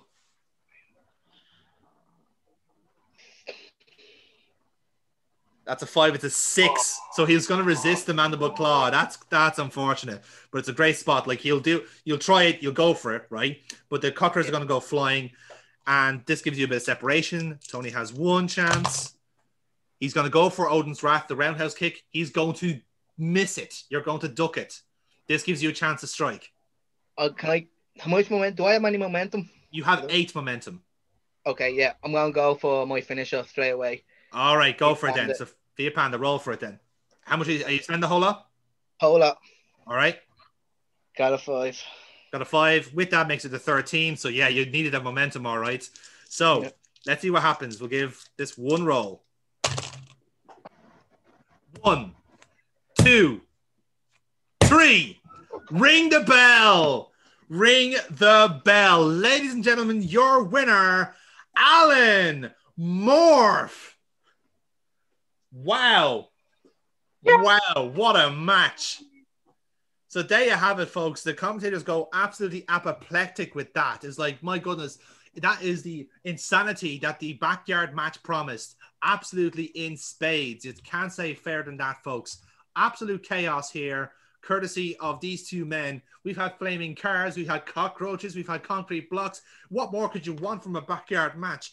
But crucially, Group A is getting very, very interesting now going into the final match day, as it were, because now there's only 2 people who can top Group A at the moment. Violet Storm and Alan Morph currently sit on 6 points.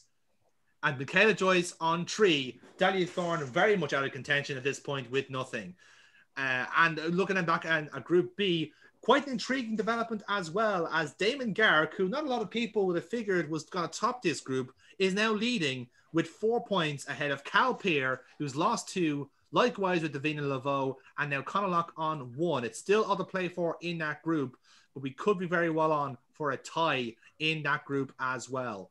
So it's all to play for, folks, as we head to our next week, our final round in the Youngblood Tournament, and we can announce the matches right now. A double dose of submission matches. And again, with some massive ramifications in Group B, as Michaela Joyce will take on Calpeer Calvala, as much win as it can get for Calpeer. He needs to put this away if he's going to be in contention. But an even bigger match now has developed, folks, between Alan Morph and Damon Garrick. Submission rules, potentially a group winner for either competitor. Absolutely fascinating stuff. Elsewhere on the card, Dahlia Thorne will take on Conor Locke in the final backyard match on this show, in this tournament, potentially to save blushes for Dahlia Thorne, or to even do the same thing for Conor Locke. It's hard to tell at this point. Some fascinating developments there. And finally, for Violet Storm, she could be on match point with this, a hardcore match against Davina Laveau. It is all to play for in the final Youngblood Tournament. We still need winners in these 2 groups to go on to face each other at Defiance. It's still all to play for. What an exciting time at Future Wrestling. So there you have it. That's how the Youngblood Tournament is currently playing out. Jerry, thank you for that match. That was job done there. So now we move on then nearly to our main event. But before we do that, and the commentators have a little bit of a link. They start running through what's been happening, the kind of developments for Defiance. So they talk to us about the James Rage versus Silver Fox match that's been announced. We also hear about the Youngblood Tournament. The finals will be obviously hosted there as well. And then just as they're getting to like some of the other, like 1 or 2 matches other to be announced, they hear, sorry, pardon the interruption. I know I don't like to do this as regularly as one would expect, but I just feel I need to get something off my chest because I have to apologize. I got ahead of myself last week. I got overexcited, and perhaps I overstepped the mark with Mr. Kyle Decker by saying that could have been in championship contention if he beats Silver Fox tonight. And I still personally believe that is to be truth. If he does beat Silver Fox tonight, he can still be champion. But for this month, for now, Mr. Cutter has a more important mission at hand. As I said last week in my sermon, our mission is to cleanse Future Wrestling of all the sin, of all the iniquity, and we must start with the core of it, Selena. Now, Selena, you did not take my opportunity to come here tonight and meet me face to face, so I'll offer it again next week. Please join us around the table and let's discuss this as adults. But for now, I have the humble opportunity to tell you about Defiance. What an appropriate name for you, Selena, because Defiance is what your life has been built on. If it was not Defiance against your family for being far more successful than you will ever be, Defiance against your ex-boyfriend for refusing to deal with the vices that you have, regardless, it seems appropriate that you'll have your end at Defiance. I have cleared this with Future Wrestling. I have cleared this with Kyle Decker, and I'm happy to announce that Selena will take on Cutter in a match of my own creation called the Baptism Match. Now, you're probably wondering what that is, and I shall perhaps give more details next week, but all you should know for now is that this will be the last match Selena will have in her career, because after this, she is going to be a changed woman. The waters will cleanse the evil from her soul, and after that, she will no longer be Selena. She will be someone else. But until that time, I hope you all enjoy what is left of her, because it's the last you'll see of it. And with that in mind, I'd like to introduce now, if you don't mind, Mr. Ring Announcer, if I do your job momentarily, I would like to introduce to you the man who is going to cleanse that evil, to purge it from Future Wrestling. Ladies and gentlemen, please welcome my instrument of salvation, Cutter. And with that, the music hits.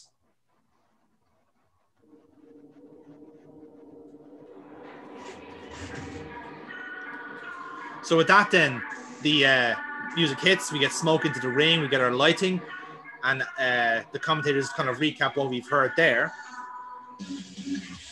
Cutter appears as the music hits.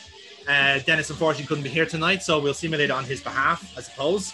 But he goes down to the ring, spooky shit, usually. But then the commentators then just recap what Fred Rose was saying there. It's like, well, folks, that was another revelation. We weren't aware of that match on the card, but clearly developments have been happening beyond our awareness there. But it seems that Selena and Cutter will be doing battle at Defiance in this so-called baptism match, which we are promised more details on in the future. But again, we're still waiting to see if Selena will answer that call to meet Fred Rose face to face. It's going to be a fascinating encounter. We'll see what happens with that next week. So with that then, Cutter is in the ring, accompanied by Fred Rose as ever. And with that in mind, introducing his opponent.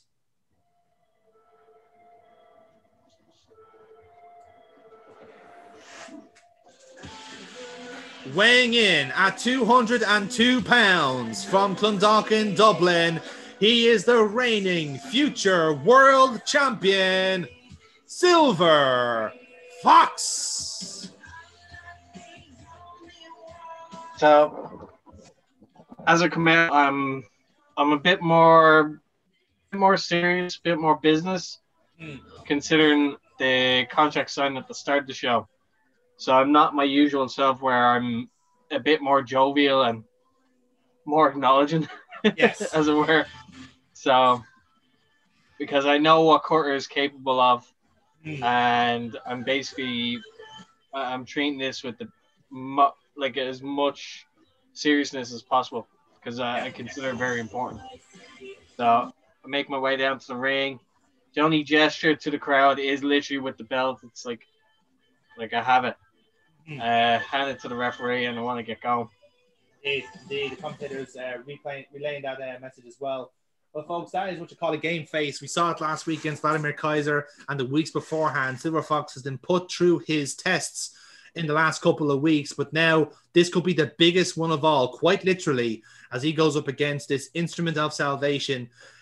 Someone that Fred Rose has been promising could be championship material. This is a very good opportunity for him to prove it. If he can beat the champion tonight, perhaps he will enter that conversation. But you have to imagine that backstage somewhere that James Rage is watching all this and very, very interested in how this will pan out. So in that case, the bell rings. I will play on Dennis's behalf. Foxy, give us a roll.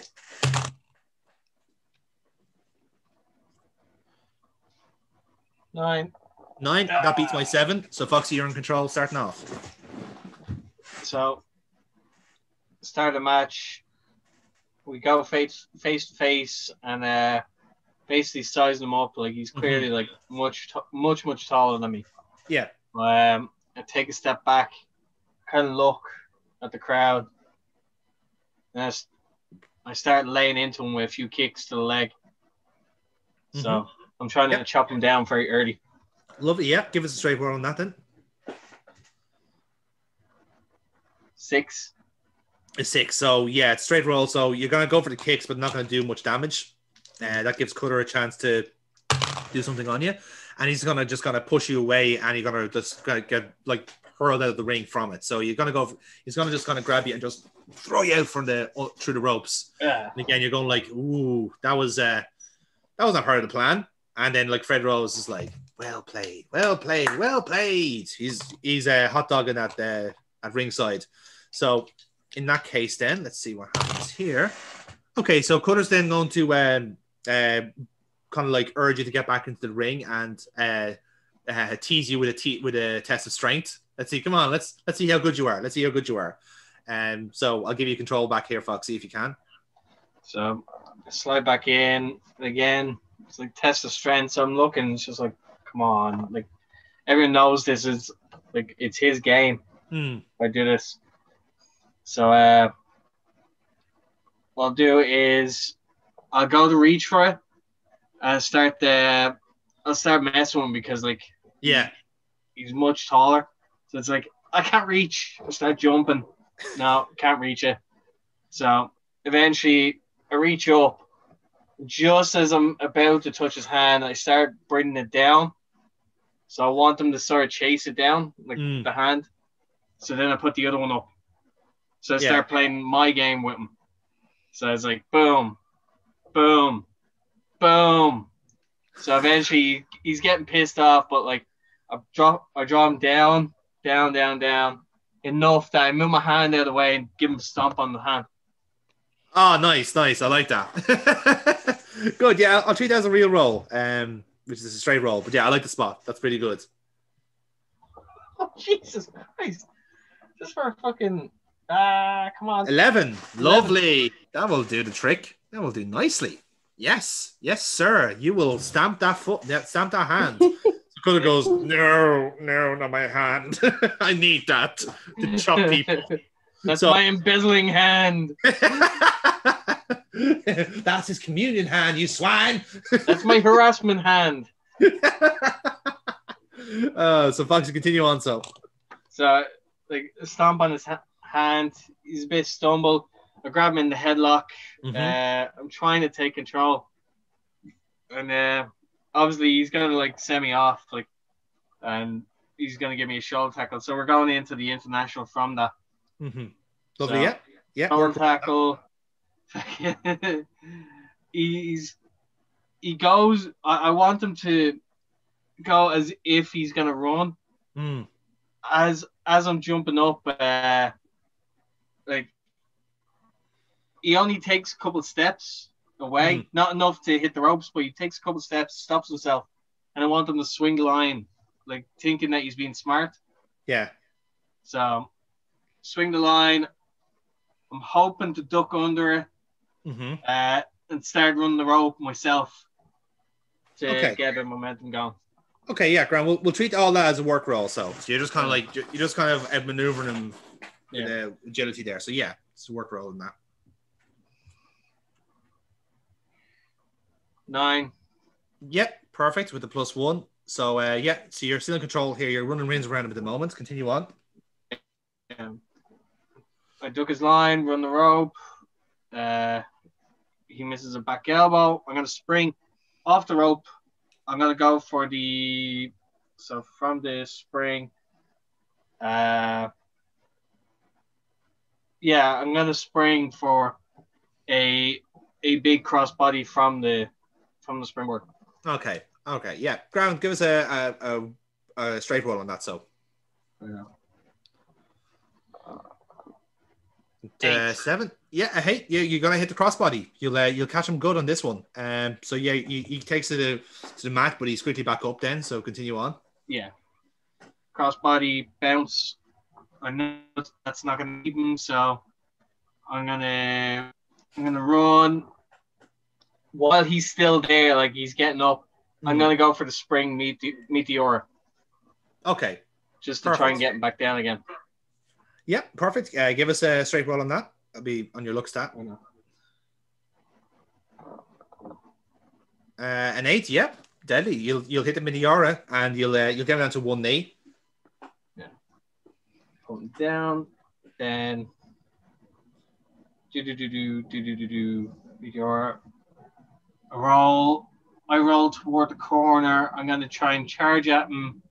Now, if he's on his knee, is it? Yeah, 1 knee. Okay, he's on 1 knee. So as I roll away, I'm in the corner. I'm gonna be behind them, the corner behind them. So I'm gonna run and try and do like a scorpion kick. Like I'm gonna use his knee to jump up and do a scorpion kick. Love it. I like that. Yeah, give us we're gonna treat it as a real roll on that. So 0. Okay. Oh, thank God. 8. Was 8, yep, perfect. So he hit the scorpion kick, and that sends Cutter to the mat. He gets that. That's enough to put him down. So you're still in control here. I pump him down, so I'm going straight for the pin right there and then. All right, so. Lovely. 1, 2, kick out just before 3. So you get out of it. But again, you're leaving your mark on him, which is good. So you're still in control, Foxy.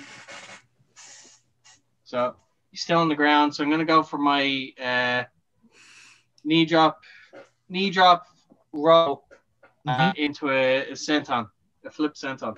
Okay, combo. So yeah, we'll treat it as two look rolls then. If you don't mind. 2 rolls, right.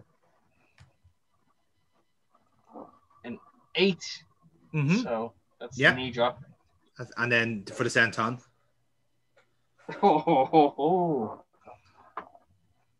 11. 11, lovely. So you get some good momentum from that.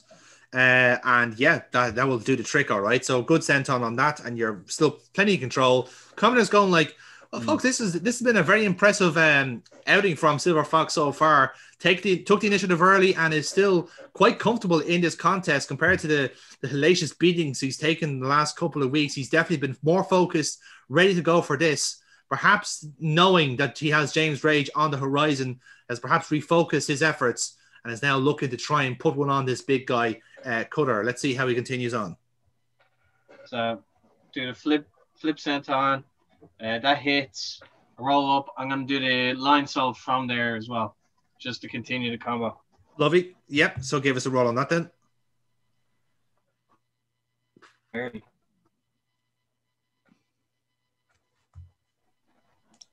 An 8. Lovely. Yep, that will do. So you nailed the lion salt. It's exactly what you need to do. And you're still in control, Foxy. Continue on. Lion salt. I'm gonna try and go for quick succession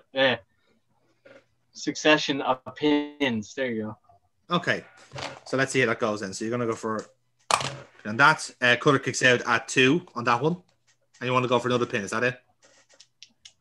So I pin him after the line salt in normal position. Mm-hmm. He can kick out as he sits up. I'm going to scoop him into basically a roll up. Oh yeah, like a crucifix roll up. Yes. The prostate, as we called it in the Mirror W universe. Yeah, I like that. The exam, yes. Okay, well, I'll treat it as a work roll then, +1, just to keep it.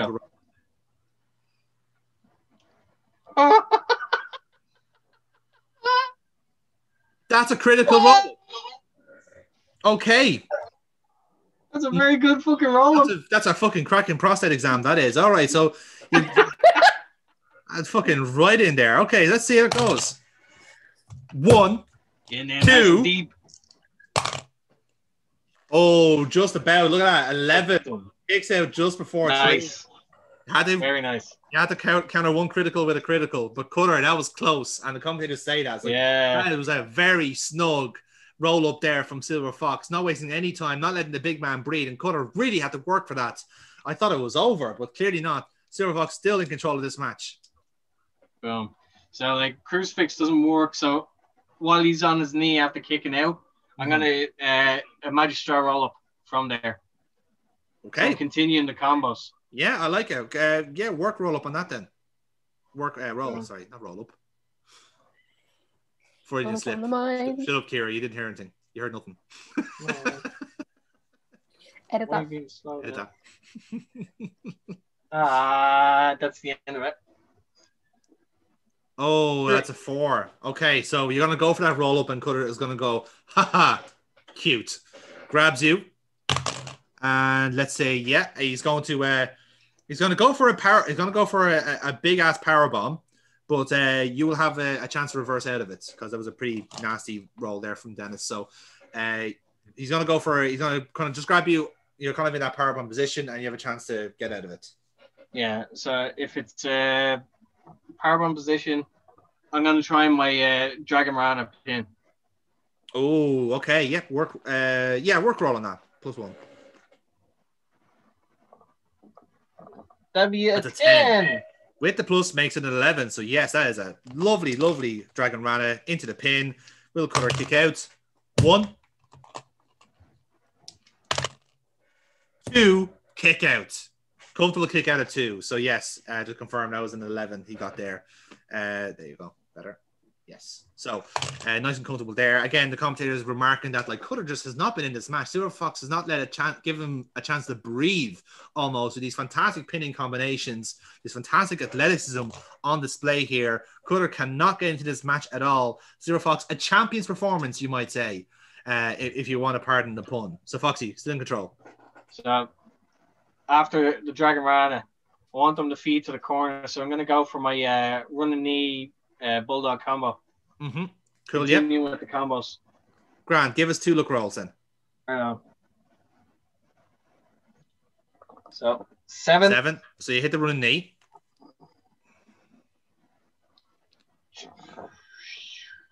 And a 7 again. So you hit the bulldog as well. So yeah, that'll do, Grant. He's still just about in control of the match. Was Cutter starting to feed up again already? So while he's still on his, like, he's probably on one knee or something at this point, getting up. Mm-hmm. Yeah. So I want to do. Have you ever seen the Callisto Lorana? Yes, I have. Yeah. One where he like plants them with the Yeah, I'm gonna do that while he's still low enough. Okay. I'll treat that as a look roll, which is a straight roll, yeah.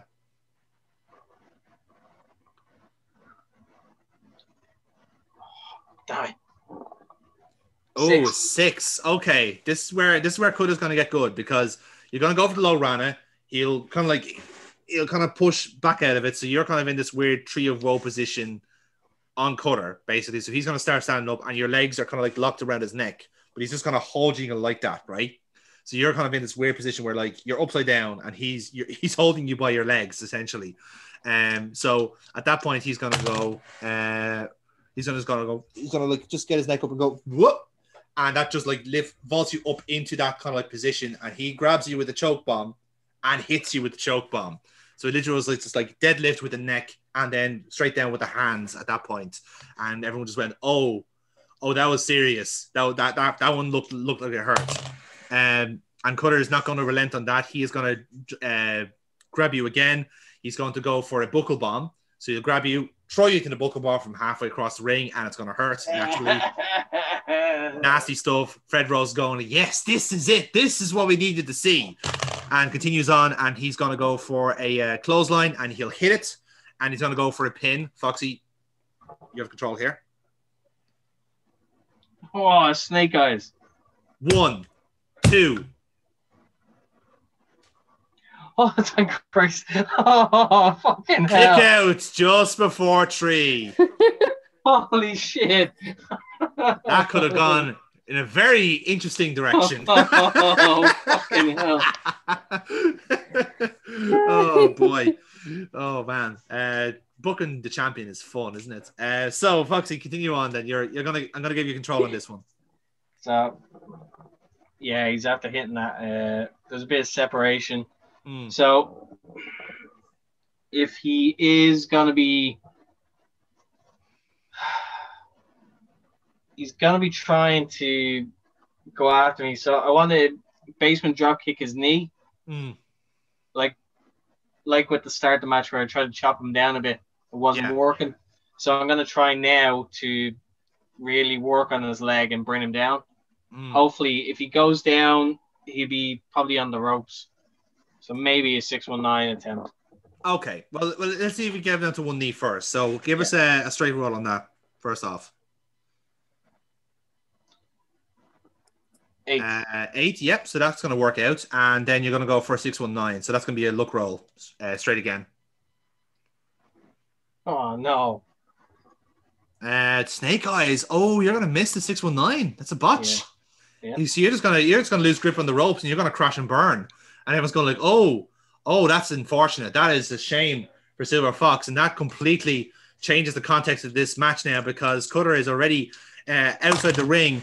And yes, indeed, he's going to pick up the champion and he's going for Power Slam onto the outside. Nasty stuff there. So Cutter's immediately taking advantage of this as the referee's count continues. And yes, Cutter is going to continue with the onslaught. And so he's going to lift you up, body press onto the barricade. Working over the midsection. So referee's count is at 5 at this point. And Cutter's, still in control of the match, as you can see with a 9. So he's going to stack you up then. What's going to do with the barricade? What's going to do? Oh, I know. I know, of course he was going to do. He's going to grab you, right?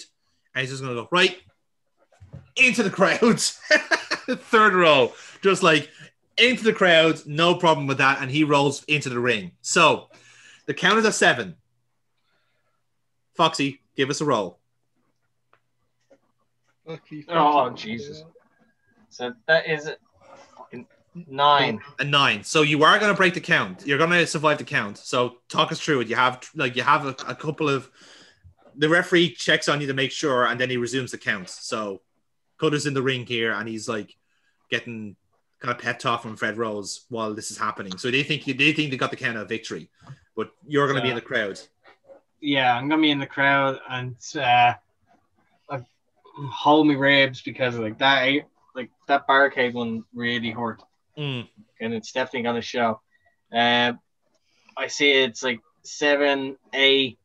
I get myself over the barricade. 9, and then just at the last second, I'm going to roll in. Mm-hmm. So that breaks the count. So, but I'm not getting up. I'm just like, God damn it. God damn it. That hurts. Everything hurts.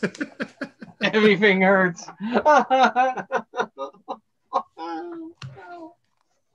So we're gonna both go for a roll here. So after you've done this kind of spot here, the crowd's gonna trying to chant for you here, trying to get you back into it. So what would you like to do here? So I'm not even going to attempt a strike off with Carr. He's bigger and stronger. But what I will attempt to do is, as he goes for his strikes, I duck, give him a shot. So I'm sticking and moving. Yeah. Because I'm a little bit quicker. But if he ends up catching me, even if it's just one shot to the rib, that's going to put me down for a bit. Okay. In that case, what Cutter would like to do is he's going to try and pick you up from the prone position you're in, and he's going to give you one massive whip into the corner. So that's what he's going to go for. So let's go both roll on that. 6. 7. I got a 7 there, just to confirm. There you go, 7. Yep. So yeah, he's gonna kind of just like scoop you up, and then he's gonna go from one corner, vault in, and you're gonna go like chest first into the turnbuckle. You don't even get a chance to switch, and you'll stagger a few steps back, and he's gonna hit you with a massive German suplex. So grabs you, and you kind of do that. You vault back onto your chest yourself. So like it's again, he's kind of hitting the midsection more so in the chest area. Now, so Cutter's gonna like go. Done. He's going for the Katahatame. And here's the thing, he's gonna lock it in, but you're wiggling out of it. You can sense danger here. So he's kind of gripping you. He hasn't like sat back on the ground yet. So you're both standing. You have a chance to reverse it. Okay, so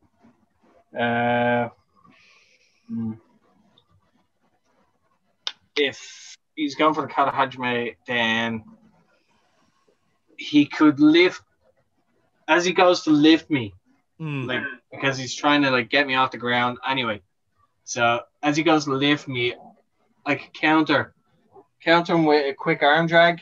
Yeah, sends great separation. While he's there, I'm going to. I'm going to use them like while he has the separation. I'm going to run in. But I am going to I'm going to try to damn. Think of lucha things. I know, that's what I'm trying to do. My mind goes dun dun dun dun. Yeah. So I'm going to run in. I'm going to try and go in for almost like a monkey toss. Okay, yeah. Monkey toss, perfect. Yeah, well, in that case, we'll give us a work roll for the 2 spots. So just a +1 to get out and then do the monkey flip. Okay. Oh, god damn it. That ended that. That's a 5. So it's a +6. So what's going to happen is you're going to do the arm drag, you roll out of it, and then when you go for the monkey flip, Kuda's going to land on his feet. And fucking agile motherfucker. You do almost like a Terminator thing. They go, "Where's Fox?" And the crowd's going like, "Oh shit, that was serious. That was scary." And at that point, let's see. So Kuda's going to find you, grab you in the hands. He's going to go for a choke bomb, and again, you have a chance to reverse it. Yeah. So, he's going for the choke bomb. So, if I counter, I want to like. So as he lifts me, I basically want to go over his head and land. And while he's stumbling, I'm going to use if we're close to the corner.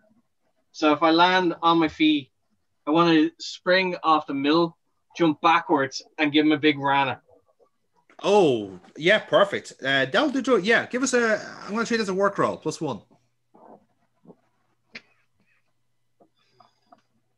An 8, yep, that will do the trick. Lovely job. So yeah, you get the Rana. He's going to roll, start feeding back up again, and you're in control of this one.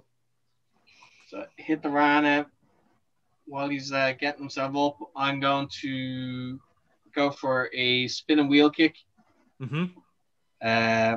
If I hit that spinning wheel kick, then I'm going to try and pick him up a little bit and give him a not very strong eye of the hurricane.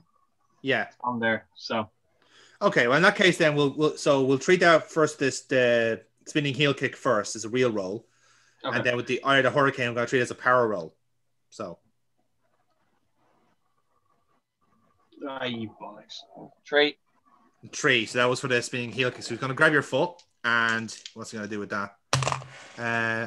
Not much of it appears. So he's going to go for a big boot. You're going to duck it, and you're back in control. So duck the big boot. Then I'm going to hit the rope, come back. I'm going to go for Destino. Oh, I love it. Yes. Okay, give us a roll on that then. Straight roll. Oh yes. Is that a critical? Yes. It is a critical. In there. Critical Destino. Oh, yes, sir. Have some of that. All right, then. So, talk us through, Foxy. You hit the Destino. Yeah, if I can hit the Destino, I'm just like, right now, like, I'm not gonna, it's not gonna be that impressive, but I'm going for the silver lining right there. Mm-hmm. Just Love it.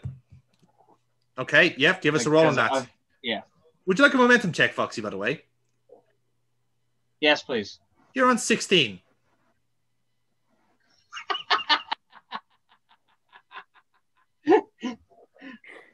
Oh, Yeah, because I'm gonna need some of that. So I shall spend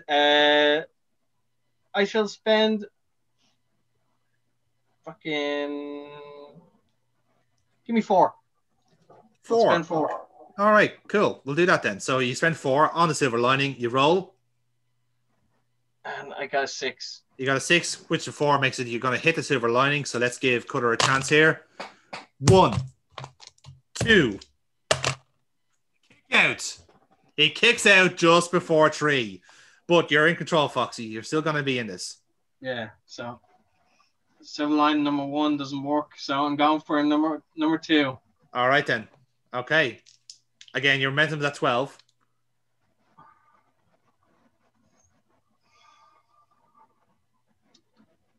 Give us. I'll spend 2. Spend 2. Okay. +2 roll. So I got a 7. 7 with the 9. So you're going to hit the second silver lining on him. 1, 2. Kick out just before 3. So it's still there. It's still going. But again, the second silver lining, not successful on this count. But again, the commentator's going like, well, we've seen this before. The silver lining, sometimes you need to hit it in multiples for it to work, as we saw with Vladimir Kaiser. But Cutter is still in this fight after taking 2 silver linings. So, right, 2 hasn't worked. So, like, I'm gonna chance my arm. I'm gonna pick him up and go for the Fiat Punto. Oh, he's going for the panda. Okay. The Fiat Panda, not the Punto. The Panda. I said the Pundo. I said the Pundo. He has to do his slightly differently to avoid copyright. Okay, so Foxy, give us a roll on that then. Right on.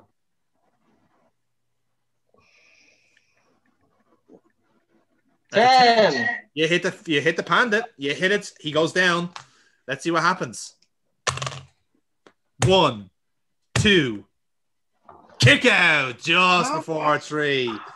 Still getting close. Cutter's still in this fight. While he's still on the ground, I'm gonna climb up. I'm going for a Sky Twister. Sky Twister. Okay, right. You have 11 momentum. I won't need to. It's an 8. That's an 8. Yep, you catch him flush with the Sky Twister. Lovely stuff. So, are you continuing on with that or? Pin. All right. All right then. Kick out of 1. Power move. Kicked out at 1. So Cutter is going to go, right, enough of this. Well, I say enough of that. Snake eyes. Damn. Yes. So what's going to happen is, right, this is what's going to happen, right? This is an exciting finish. You're going to go for a, it's going to be a bit of a scramble, right? He's going to be a bit of a scramble. He's going to try and grab you for a choke bomb. He's going to let go of it. He's going to push you into the referee, and the referee gets knocked out. Okay, the referee's out of play here for the time being. At which point, Fred Rose delightfully starts remonstrating, going like, "This is outrageous. How are we supposed to win now?" And look at that, eh? Look at that. An 11 for Cutter. So he's going to hit you with a choke bomb. Bam! Right? So it's kind of academic. There's no point going for the pin. So this is a chance for a bit of a scramble in the end. So me and you, Foxy, we're going to go for a roll. No.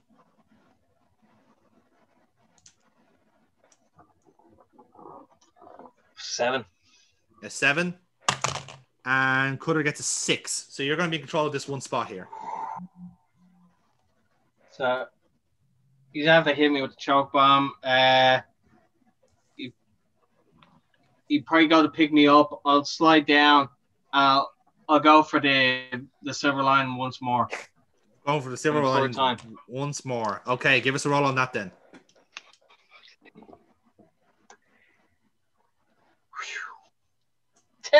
10. You nail the silver lining. You're going for the pin. But the referee is down. So you're there, you're going like hoping he gets up, but then suddenly you hit something in the back. You feel something in the back of you, and it's a steel chair from fucking Pastor Fred Rose.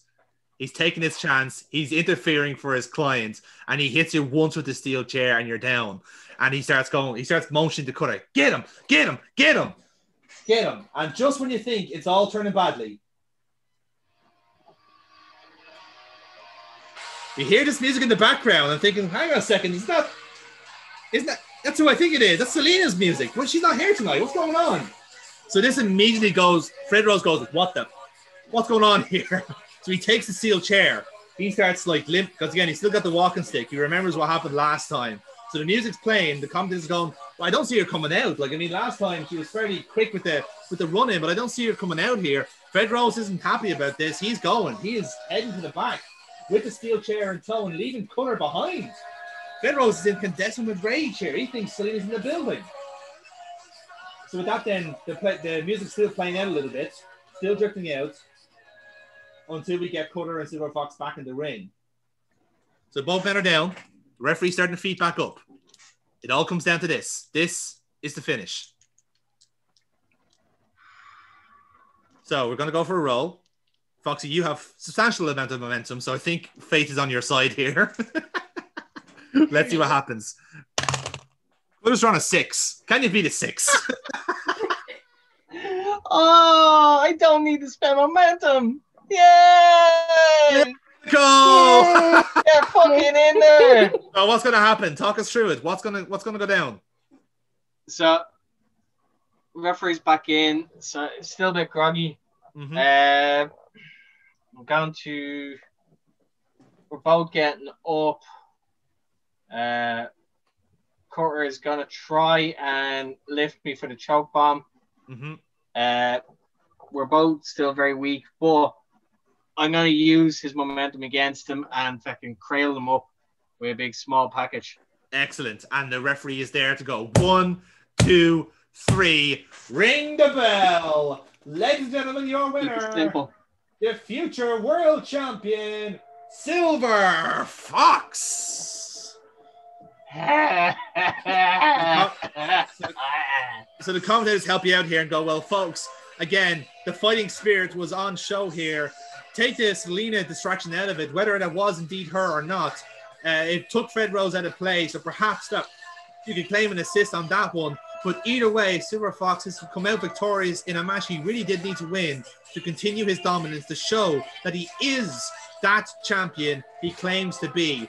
And again, if you're James Rage, how intrigued are you by watching that match? And how intrigued are you now at this tag team match coming up next week, where the stipulation will be decided between the two teams? It's all to play for as we sign off here on Future Wrestling. Foxy, you have the final word. Yeah, I'm just nursing everything, like my back, my chest.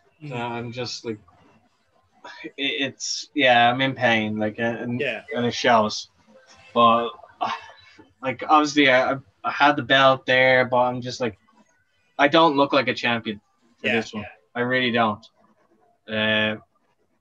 It's one of those like I'm in pain. I'm looking at the entranceway, and it's just like, okay, like I'm kind of like acknowledging what's going on. It's one of those like, all right, I understand. Like, Selena has kind of helped me here, so that'll be something that I'll have to address later on. Indeed. I just leave and walk out. Indeed, and that leaves Cutter in the ring by himself as the commentators sign us off. But folks, that was one hell of a night here on Future Wrestling.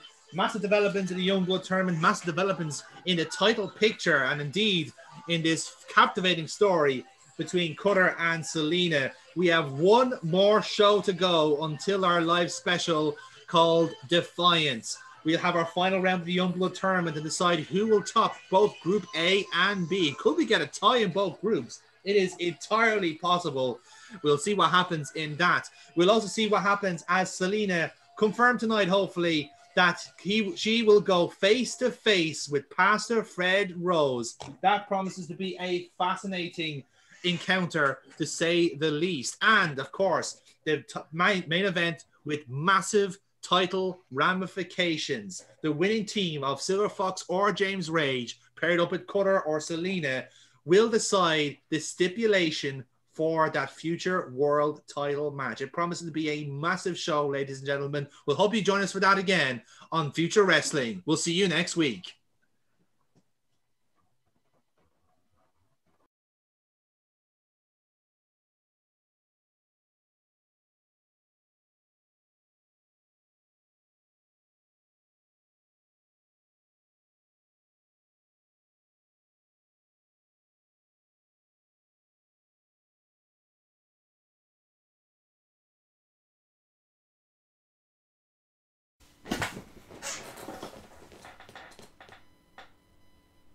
Jones, it's me, it's Decker.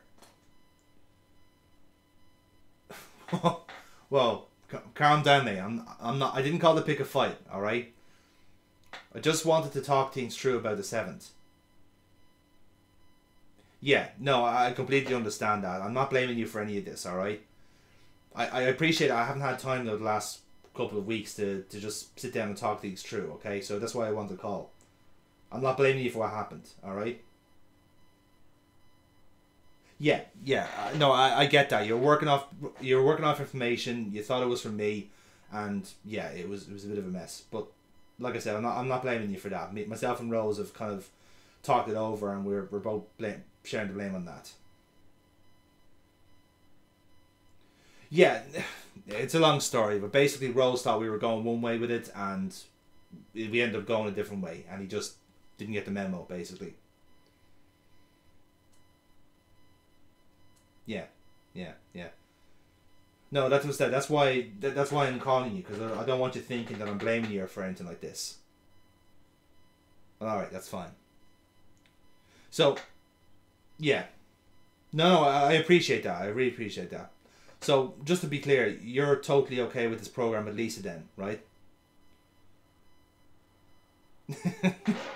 Dude, you're safe as houses. I'm not worried about that at all. I just want to make sure that you're completely comfortable with doing this feud. Okay. Alright. That's all I wanted to hear then.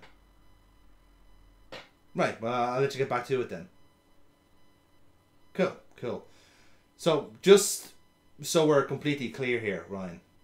Just one last thing. Just so we can avoid any more miscommunications in future. When it comes down to the finish of the match, you go by what I say.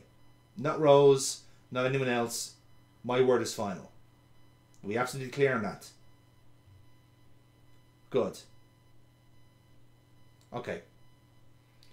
I'll see you next week then, alright?